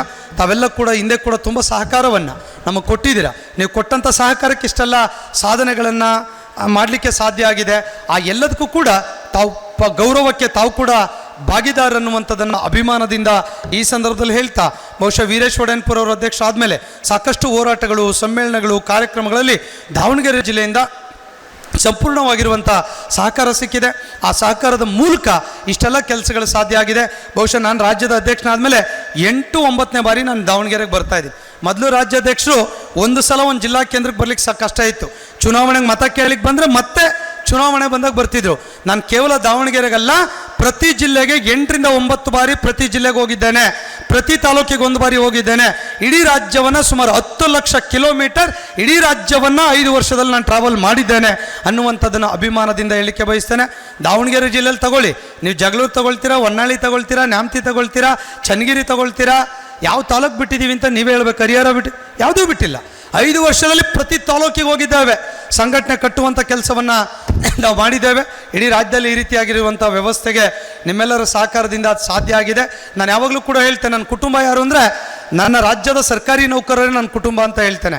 ಸೊ ನಿಮ್ಮ ಪ್ರೀತಿ ಅಭಿಮಾನ ಎಲ್ಲಿವರೆಗೆ ಇರ್ತದೋ ಅಲ್ಲಿವರೆಗೆ ನಾವು ಕೆಲಸ ಮಾಡಲಿಕ್ಕೆ ಸಿದ್ಧರಿದ್ದೇವೆ ಎನ್ನುವಂಥ ಮಾತನ್ನು ಈ ಸಂದರ್ಭದಲ್ಲಿ ನಾನು ತಮ್ಮೊಟ್ಟಿಗೆ ಹೇಳ್ಕೊಳ್ತಾ, ಇವತ್ತು ದಾವಣಗೆರೆ ಜಿಲ್ಲಾ ಸಂಘದ ವತಿಯಿಂದ ಮಾಡುವಂಥ ಈ ಪ್ರತಿಭಾ ಪುರಸ್ಕಾರ ಕಾರ್ಯಕ್ರಮ ಅತ್ಯಂತ ಮಾದರಿಯಾಗಿದೆ. ಇವತ್ತು ರಾಜ್ಯ ಸರ್ಕಾರಿ ನೌಕರ ಸಂಘವನ್ನು ಇಡೀ ದೇಶದ ಎಲ್ಲ ಸಂಘಗಳು ನೋಡ್ತದೆ. ಇಡೀ ದೇಶದಲ್ಲಿ ಅತ್ಯಂತ ಸಂಘಟನಾತ್ಮಕವಾಗಿ ಟಾಪ್ 1 ಸಂಘ ಇಡೀ ದೇಶದಲ್ಲಿ ಯಾವುದು ಅಂದರೆ ಕರ್ನಾಟಕ ರಾಜ್ಯ ಸರ್ಕಾರಿ ನೌಕರ ಸಂಘ. ಇಡೀ ದೇಶದಲ್ಲಿ ಅತ್ಯಂತ ಇನ್ಫ್ರಾಸ್ಟ್ರಕ್ಚರ್ ಸ್ಟ್ರಾಂಗ್ ಆಗಿರುವಂಥ ಸಂಘಟನೆ ಪ್ರತಿ ಜಿಲ್ಲೆ ತಾಲೂಕು ರಾಜ್ಯದಲ್ಲಿ ಯಾವುದು ಅಂದರೆ ನಂಬರ್ 1 ಕರ್ನಾಟಕ ರಾಜ್ಯ ಸರ್ಕಾರಿ ನೌಕರ ಸಂಘ. ಅತ್ಯಂತ ಕಾರ್ಯಕ್ರಮ ಆಧಾರಿತವಾಗಿ ಇಡೀ ದೇಶದಲ್ಲಿ ನಂಬರ್ 1 ಆಗಿ ಕೆಲಸ ಮಾಡುವಂಥ ಯಾವುದಾದ್ರೂ ಸಂಘಟನೆ ಇದ್ದರೆ ನಮ್ಮ ಕರ್ನಾಟಕ ರಾಜ್ಯ ಸರ್ಕಾರಿ ನೌಕರ ಸಂಘ. ಬೇರೆ ರಾಜ್ಯದವ್ರು ನನಗೆ ಕೇಳ್ತಾರೆ, ಇಷ್ಟೆಲ್ಲ ಮಾಡ್ಲಿಕ್ಕೆ ಹೆಂಗೆ ಸಾಧ್ಯ ಅಂತ ಕೇಳ್ತಾರೆ. ಅದು ಸಾಧ್ಯ ಯಾರಿಗಾದ್ರೂ ಇದ್ದರೆ ಅದು ಕರ್ನಾಟಕ ರಾಜ್ಯ ಸರ್ಕಾರಿ ನೌಕರರಿಗೆ ಮಾತ್ರ ಆ ಸಾಧ್ಯತೆಗಳು ಇರೋದು ಅನ್ನೋದನ್ನು ಅಭಿಮಾನದಿಂದ ಹೇಳ್ತಾ, ಇವತ್ತಿನ ಕಾರ್ಯಕ್ರಮದ ಯಶಸ್ಸಿನ ಹಿಂದೆ ಸಹಕರಿಸಿರುವಂಥ ನಮ್ಮ ಜಿಲ್ಲಾಧ್ಯಕ್ಷರು ವೀರೇಶ್ ಅವರು ಮತ್ತು ಅವ್ರ ಟೀಮ್ ಎಲ್ಲ ಸದಸ್ಯರಿಗೆ ಕೂಡ ನಾನು ಈ ಸಂದರ್ಭದಲ್ಲಿ ಧನ್ಯವಾದಗಳನ್ನು ಸಲ್ಲಿಸ್ತೇನೆ. ಅದೇ ರೀತಿ ತಾವು ಕೂಡ ನಾವು ಮಾಡುವಂಥ ಒಳ್ಳೆ ಕೆಲಸಗಳ ಜೊತೆ ಕೈ ಜೋಡಿಸಬೇಕು, 4-6 ಕಡೆ ಆ ಸಂಗತಿಗಳನ್ನು ಹೇಳುವಂಥ ಕೆಲಸ ಮಾಡಬೇಕು. ಮತ್ತು ಸರ್ಕಾರದ ನಿರೀಕ್ಷೆಗೆ ತಕ್ಕಂತೆ ನಾವು ಕೆಲಸವನ್ನು ಮಾಡಬೇಕಾಗ್ತದೆ. ಸರ್ಕಾರ ಸಾಕಷ್ಟು ನಿರೀಕ್ಷೆಗಳನ್ನ ಇಟ್ಕೊಂಡಿದ್ದಾರೆ. ಈ DC ಅವರು ಎಲೆಕ್ಷನ್ ಬರ್ತದೆ, ಆ ಟೈಮಲ್ಲಿ ಸಪೋರ್ಟ್ ಮಾಡಬೇಕಾಗ್ತದೆ. ಏನಾದರೂ ಒಂದು ಜನಪರ ಯೋಜನೆಗಳನ್ನು ಸರ್ಕಾರ ತರ್ತದೆ, ಕೈ ಜೋಡಿಸ್ಬೇಕಾಗ್ತದೆ. ಯಾಕಂದರೆ ಇವತ್ತು ನಾವೆಲ್ಲ 60, 70, 1.5 ಲಕ್ಷ ರೂಪಾಯಿ ಸಂಬಳ ತಗೊಳ್ತೀವಿ. ಬೇರೆಯವ್ರಿಗೆ ಕಂಪೇರ್ ಮಾಡಿದ್ರೆ ಒಂದಿಷ್ಟು ನೆಮ್ಮದಿಯಾಗಿ ಸಮಾಜದಲ್ಲಿ ಬದುಕ್ತಾ ಇದ್ದೇವೆ. ಆ ಬದುಕುವಂಥ ವರ್ಗವನ್ನು ಸರ್ಕಾರ ಸರಿಯಾಗಿ ನೋಡಿದಾಗ ಸರ್ಕಾರಕ್ಕೆ ಕೂಡ ನಾವು ಚಿರಋಣಿಯಾಗಿ ನಾವು ಕೆಲಸವನ್ನು ಮಾಡಬೇಕಾಗ್ತದೆ. ಸರ್ಕಾರ ಕೊಡುವಂಥ ಸಂಬಳಕ್ಕೆ ಆತ್ಮವಂಚನೆ ಮಾಡಿಕೊಳ್ಳದೆ ಆತ್ಮಸಾಕ್ಷಿಗೆ ಮೆಚ್ಚೋ ರೀತಿಯಲ್ಲಿ ನಮ್ಮ ಕಾಯಕವನ್ನು ನಾವು ಮಾಡಿದ್ರೆ ಆ ಪರಮಾತ್ಮನಿಗೆ ನಾವು ಅರ್ಪಣೆ ಮಾಡಿದಂತೆ ಎನ್ನುವಂಥ ಮಾತನ್ನು ಈ ಸಂದರ್ಭದಲ್ಲಿ ತಮ್ಮೊಟ್ಟಿಗೆ ಹೇಳ್ಕೊಳ್ತಾ, ಇವತ್ತಿನ ಕಾರ್ಯಕ್ರಮದ ಯಶಸ್ಸಿನಿಂದ ಸಹಕರಿಸಿರುವಂಥ ಎಲ್ರಿಗೂ ಕೂಡ ನಾನು ಮತ್ತೊಮ್ಮೆ ಶುಭ ಸಂಜೆಯ ಧನ್ಯವಾದಗಳನ್ನು ಸಲ್ಲಿಸಿ ನಾನು ಮಾತನ್ನು ಮುಗಿಸ್ತಾನೆ. ಜೈ ಹಿಂದ್, ಜೈ ಕರ್ನಾಟಕ. ಮಧ್ಯಾಹ್ನದ ಪ್ರತಿಭಾ ಪುರಸ್ಕಾರ ಮತ್ತು ಸರ್ವ ಸದಸ್ಯರ ವಾರ್ಷಿಕ ಮಹಾಸಭೆಯಲ್ಲಿ ಭಾಗವಹಿಸಿ ಕಾರ್ಯಕ್ರಮದ ಮೂಲಕ ರಾಜ್ಯದ ಮೂಲೆ ಮೂಲೆಯ ಸಮಸ್ತ ನೌಕರರ ಮಕ್ಕಳಿಗೆ ರಾಜ್ಯದ ಎಲ್ಲ ಜಿಲ್ಲಾ ಶಾಖೆ ತಾಲೂಕು ಶಾಖೆಗಳ ಮೂಲಕ ಪ್ರತಿಭಾ ಪುರಸ್ಕಾರ ಕಾರ್ಯಕ್ರಮವನ್ನು ತಾವು ರಾಜ್ಯಾಧ್ಯಕ್ಷರಾದ ಮೇಲೆ ಹಮ್ಮಿಕೊಂಡಿರ್ತಕ್ಕಂಥ ಒಂದು ಶ್ಲಾಘನೀಯ ಕಾರ್ಯದ ಮೂಲಕ ಮಕ್ಕಳನ್ನು, ಸರ್ಕಾರಿ ನೌಕರರ ಮಕ್ಕಳನ್ನು ಈ ರೀತಿಯಾಗಿ ಪುರಸ್ಕರಿಸ್ತಾ ಇರೋದು ನಮ್ಮೆಲ್ಲರ ಭಾಗ್ಯ ಅಂತ ನಾನು ಭಾವಿಸ್ತಾ, ಈಗೇನು ನೀವು ಇದ್ದೀರಾ ಈ ಸೈಡಿಂದ SSLC ಹೆಣ್ಮಕ್ಳು ಬಂದಿರುವಂಥ ಹೆಣ್ಮಕ್ಳು, ಪೋಷಕರು ಯಾರೂ ಬರೋಂಗಿಲ್ಲ. ಪೋಷಕರು ಸ್ಟೂಡೆಂಟ್ ಪರ ಪೋಷಕರು ಬಂದಿರೋ ಯಾರೂ ಬರೋಂಗಿಲ್ಲ. ಹೆಣ್ಣು ಮಕ್ಕಳು SSLC ಯಾರ್ಯಾರು ಇದ್ದೀರಾ ಅವ್ರು ಈ ಸೈಡಿಂದ ಬರಬೇಕು. ಇಲ್ಲಿ ಟೋಕನ್ ರಿಸೀವ್ ಮಾಡ್ಕೊಂಡು ಎಕ್ಸಿಟ್ ಆಗಬೇಕಾಗ್ತದೆ ಲೆಫ್ಟಿಂದ. ಹೆಣ್ಣು ಮಕ್ಕಳು ಮಾತ್ರ ಬರಬೇಕು. ಅದಾದಮೇಲೆ PUC ಹೆಣ್ಮಕ್ಳು, ಅದಾದಮೇಲೆ SSLC ಬಾಯ್ಸ್ ಬಂದಿರೋರು, PUC ಬಾಯ್ಸ್, ಆಮೇಲೆ ಪೇರೆಂಟ್ಸ್ SSLC PUCನಲ್ಲಿ ಅವ್ರ ಪರವಾಗಿ ಬಂದಿರುವಂಥ ಮಹಿಳಾ ನೌಕರರು, ಆಮೇಲೆ ಪುರುಷ ನೌಕರು. ಸಿಸ್ಟಮಾಗಿ ಬಂದರೆ 20 ಮಿನಿಟ್ಸಲ್ಲಿ ಪ್ರೋಗ್ರಾಮ್ ಮುಗಿಯುತ್ತೆ. ಓಕೆ, ಸಹಕಾರ ಕೊಡಬೇಕು. SSLC ಹೆಣ್ಮಕ್ಳು ಈ ಸೈಡಿಂದ ಬರಬೇಕು ಪ್ಲೀಸ್. Thank you. ನಮ್ಮ ರಾಜ್ಯ ಸಂಘಟನೆಯ ರಾಜ್ಯಾಧ್ಯಕ್ಷರಾಗಿರ್ತಕ್ಕಂಥ ಷಡಾಕ್ಷರಿ ಸಾಹೇಬ್ರವರಿಗೆ ಜಿಲ್ಲಾ ಸಂಘದ ವತಿಯಿಂದ ಹೃತ್ಪೂರ್ವಕವಾದಂಥ ಧನ್ಯವಾದಗಳು. ಈಗ ಪ್ರತಿಭಾ ಪುರಸ್ಕಾರ ಕಾರ್ಯಕ್ರಮವನ್ನು ನಾವು ಪ್ರಾರಂಭ ಮಾಡ್ತಾ ಇದ್ದೇವೆ. ಮೊಟ್ಟ ಮೊದಲಿಗೆ SSLCಯ ಬಾಲಕಿಯರು ದಯವಿಟ್ಟು ವೇದಿಕೆಯ ಬಲಭಾಗದಿಂದ ವೇದಿಕೆ ಮೇಲೆ ಬರಬೇಕಾಯ್ತ ಮೇಲೆ ಕೇಳ್ಕೊಳ್ತೇವೆ. SSLCಯಲ್ಲಿ ಅತಿ ಹೆಚ್ಚು ಅಂಕವನ್ನು ಗಳಿಸಿರ್ತಕ್ಕಂಥ ವಿದ್ಯಾರ್ಥಿನಿಯರು ದಯವಿಟ್ಟು ವೇದಿಕೆಗೆ ಬರಬೇಕಾಯ್ತ ಮೇಲೆ ಕೇಳ್ಕೊಳ್ತೇವೆ.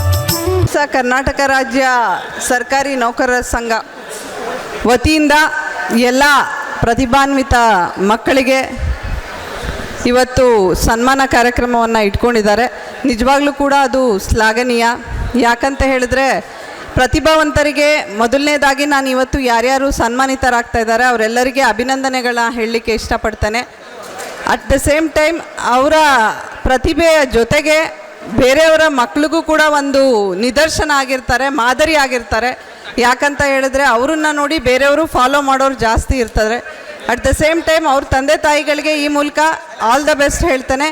ಮತ್ತು ಏನು ಕಾರ್ಯಕ್ರಮನ ಆಯೋಜನೆ ಮಾಡಿದ್ದಾರೆ ಆ ಆಯೋಜಕರಿಗೆ ಪ್ರತಿಯೊಬ್ಬರಿಗೂ ಕೂಡ ಅಭಿನಂದನೆಗಳನ್ನ ಹೇಳ್ತೇನೆ. ಇವರ ವಿದ್ಯಾರ್ಥಿಗಳು ಏನು ಸಾಧನೆ ಮಾಡಿದ್ದಾರೆ ಅದು ಇಲ್ಲಿಗೆ ನಿಲ್ಲಬಾರ್ದು. ಅವ್ರಿಗೆ ಯಾವ್ಯಾವ ಕಾರ್ಯಕ್ಷೇತ್ರಗಳಲ್ಲಿ ಸಾಧನೆ ಮಾಡಲಿಕ್ಕೆ ಇಷ್ಟ ಇದೆಯೋ ಇನ್ನು ಮುಂದೆ ವರೆದು ಇನ್ನೂ ಒಂದು ಒಳ್ಳೆಯ ರೀತಿಯ ಸಾಧನೆ ಮಾಡಿ ಅವ್ರ ತಂದೆ ತಾಯಿಗೆ ಹಾಗೂ ರಾಷ್ಟ್ರಕ್ಕೆ ರಾಜ್ಯಕ್ಕೆ ಒಳ್ಳೆಯ ಹೆಮ್ಮೆಯ ಸುಪುತ್ರ ಅಥವಾ ಸುಪುತ್ರಿಯರಾಗಲಿ ಅಂತ ಹಾರೈಸ್ತೇನೆ. Thank you. ಜೈ ಹಿಂದ್, ಜೈ ಕರ್ನಾಟಕ.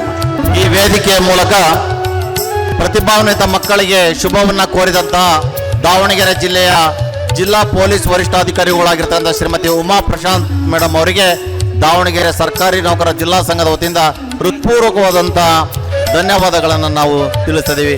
ಹಾಗೆ ವೇದಿಕೆ ಮೇಲಿರ್ತಕ್ಕಂಥ ಎಲ್ಲ ಗಣ್ಯಮಾನ್ಯರು ಕೂಡ ಈ ವಿದ್ಯಾರ್ಥಿಗಳನ್ನು, ಪ್ರತಿಭಾನ್ವಿತ ವಿದ್ಯಾರ್ಥಿಗಳನ್ನು ಹಾರೈಸಬೇಕಾಗಿ ನಾವು ಕೋರ್ತಾ ಇದ್ದೇವೆ. ಮೇಡಮ್, ಜಿಲ್ಲಾ ಪೊಲೀಸ್ ವರಿಷ್ಠಾಧಿಕಾರಿಗಳು ಮೇಡಮ್ ಅವರಿಗೆ, ಉಮಾ ಪ್ರಶಾಂತ್ ಮೇಡಮ್ ಅವರಿಗೆ ಜಿಲ್ಲಾ ಸಂಘಟನೆಯ ವತಿಯಿಂದ ಈ ಅಭಿಮಾನಪೂರ್ವಕ ಅಭಿನಂದನೆಯನ್ನು ನಮ್ಮ ಜಿಲ್ಲಾಧ್ಯಕ್ಷರಾಗಿರ್ತಕ್ಕಂಥ ವೀರೇಶ್ ಎಸ್ ವಡನ್ಪುರ ಅವರು ತಿಳಿಸ್ತಾ ಇದ್ದಾರೆ. ನಮ್ಮ ಜಿಲ್ಲಾ ಸಂಘಟನೆಯ ಎಲ್ಲ ಪದಾಧಿಕಾರಿಗಳು ಮತ್ತು ರಾಜ್ಯ ಸಂಘಟನೆಯ ರಾಜ್ಯಾಧ್ಯಕ್ಷರಾಗಿರ್ತಕ್ಕಂಥ ಷಡಕ್ಷರಿ ಸರ್ ಅವರಿಗೆ ಜಿಲ್ಲಾ ಸಂಘದ ವತಿಯಿಂದ ಮತ್ತೊಮ್ಮೆ ಹೃತ್ಪೂರ್ವಕವಾದಂಥ ಧನ್ಯವಾದಗಳನ್ನು ತಿಳಿಸ್ತೇವೆ.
ಇಲ್ಲಿಗೆ 2023-24ನೇ ಸಾಲಿನ ವಾರ್ಷಿಕ ಮಹಾಸಭೆ ಮತ್ತು ಪ್ರತಿಭಾ ಪುರಸ್ಕಾರ ಕಾರ್ಯಕ್ರಮವನ್ನು ಅತ್ಯಂತ ಯಶಸ್ವಿಯಾಗಿ ನಡೆಸಿಕೊಟ್ಟಂಥ ತಮ್ಮೆಲ್ಲ ಸರ್ಕಾರಿ ನೌಕರರಿಗೆ ಹಾಗೂ ಅವರ ವಿದ್ಯಾರ್ಥಿಗಳಿಗೆ, ಪೋಷಕರಿಗೆ ಹಾಗೂ ದಾವಣಗೆರೆ ಜಿಲ್ಲಾ ಸಂಘಟನೆಯ ಎಲ್ಲ ನಿರ್ದೇಶಕ ಬಂಧುಗಳಿಗೂ ಕೂಡ ನಾವು ಅತ್ಯಂತ ಹೃತ್ಪೂರ್ವಕವಾದಂಥ ಅಭಿನಂದನೆಗಳನ್ನು ತಿಳಿಸ್ತಾ ಇದ್ದೇವೆ.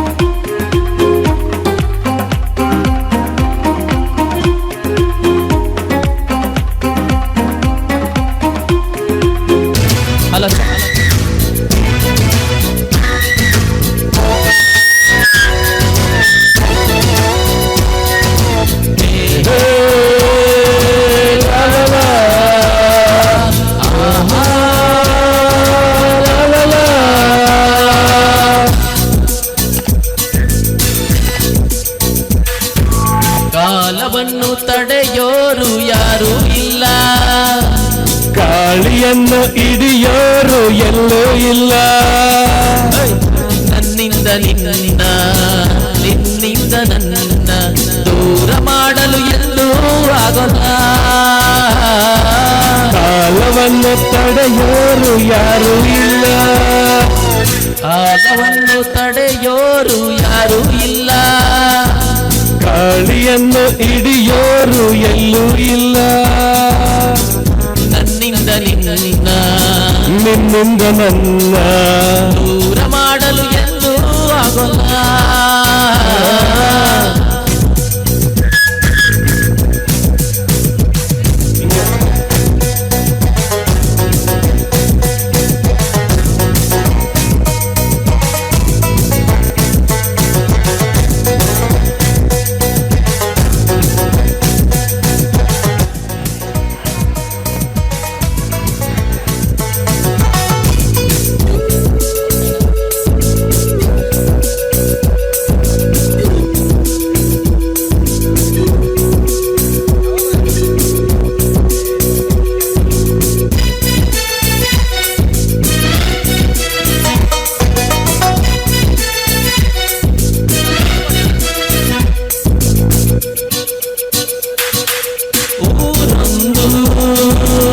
ಏತಕ್ಕೆ ಬೇಕು ಮನೆಯೊಂದು ಹೇಗಿರಬೇಕು, ಎಲ್ಲಿರಲಿ ನಮ್ಮ ಊರದೆ, ನಮಗಿಲ್ಲಿ ಯಾರ ಹಕ್ಕಿದೆ, ಮಾಡಲ್ಲ ನಾನೊಂದ ತಾನೇ ನಾವು ಹೃದಯ ಕಡಿಯುವ ಕಳ್ಳ ಅನ್ಯಾಯ ಕಡಿಯುವ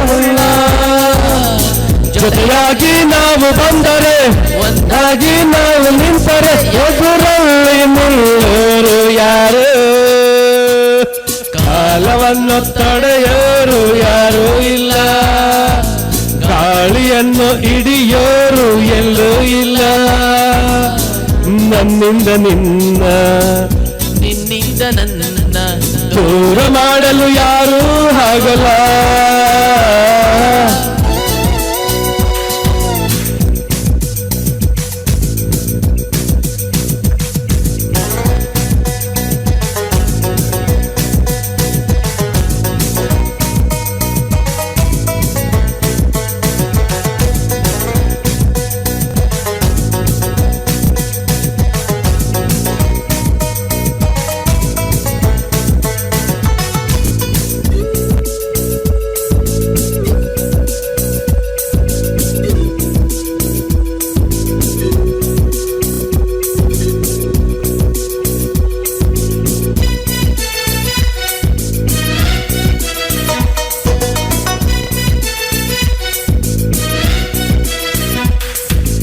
ಏನೊಂದು ಹೇಳದು ನಮಗೆ, ಯಾರೇನೋ ಬೇಡವು ನಮಗೆ, ಈ ಸ್ನೇಹ ನಮಗೆ ದೇವರು ಇನ್ನಾರು ನಮಗೆ ಕಾಣರು, ನಮಗಿಲ್ಲಿ ಸರಿ ಸಾಟಿಯಾರು, ಎಂದೆಂದೂ ಮುಗಿಯದೇ ಇರಲಿ ಈ ಪಯಣ ಸಾಗುತ್ತಲಿರಲಿ, ನಗುತ್ತಾ ಹೀಗೆ ಬಾಳುವ ಒಂದಾಗಿ ಮುಂದೆ ಹೋಗುವ, ಆಯಾಗಿ ಜೊತೆಯಾಗಿ ನಾವು, ಕಾಲವನ್ನು ತಡೆಯೋರು ಯಾರೂ ಇಲ್ಲ, ಗಾಳಿಯನ್ನು ಹಿಡಿಯೋರು ಎಲ್ಲೂ ಇಲ್ಲ, ಶಬಾಷ್. ನನ್ನಿಂದ ನಿನ್ನ ನಿನ್ನಿಂದ ನನ್ನ ದೂರ ಮಾಡಲು ಎಂದು ಆಗಲ್ಲ.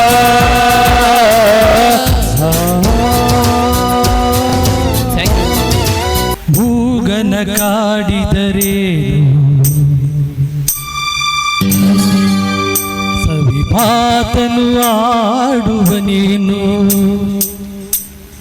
ಮೂಗನ ಕಾಡಿದರೆ ಸವಿಪಾತನು ಆಡುವ ನೀನು, ಕೋಪಿಸಲು ನಿಂದಿಸಲು ಮೌನ ಬೀರುವ ನೀನು, ಮೂಗನ ಕಾಡಿದರೆ ಸವಿ ಮಾತನು ಆಡುವ ನೀನು,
ಆಡುವನೇನು ಕೋಪಿಸಲು ನಿಂದಿಸಲು ಮೌನ ಮೀರುವನೇನು ಮೂಗನ ಕಾಡಿದರೇನು ಸವಿ ಮಾತನು ಆಡುವನೇನು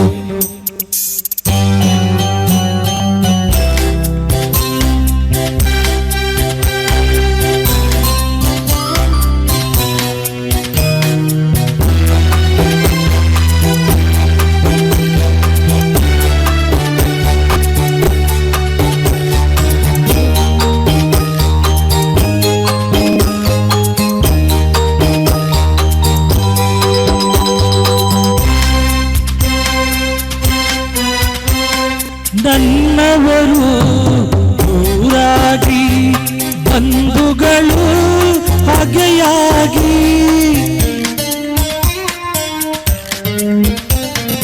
ನೆಮ್ಮದಿಯು ಮರೆಯಾಗಿ ಅಳುತ್ತಿರಲು ನೋವಾಗಿ ಏನನು ಹೇಳಲಿ ಕೆಣಕಲು ನನ್ನೀಗ ಮೂಗನ ಕಾಡಿದರೆ ಮಾತನು ಆಡುವನೇನು ಕೋಪಿಸಲು ನಿಂದಿಸಲು ಮೌನ ಮೀರುವನೇನು ಮೂಗನ ಕಾಡಿದರೆ ಸವಿ ಮಾತನು ಆಡುವನೇನು ನಕ್ಷತ್ರ ಟಿವಿ ಲೋಕಲ್ ನ್ಯೂಸ್, ಇದು ನಿಮ್ಮದೇ ಧ್ವನಿ.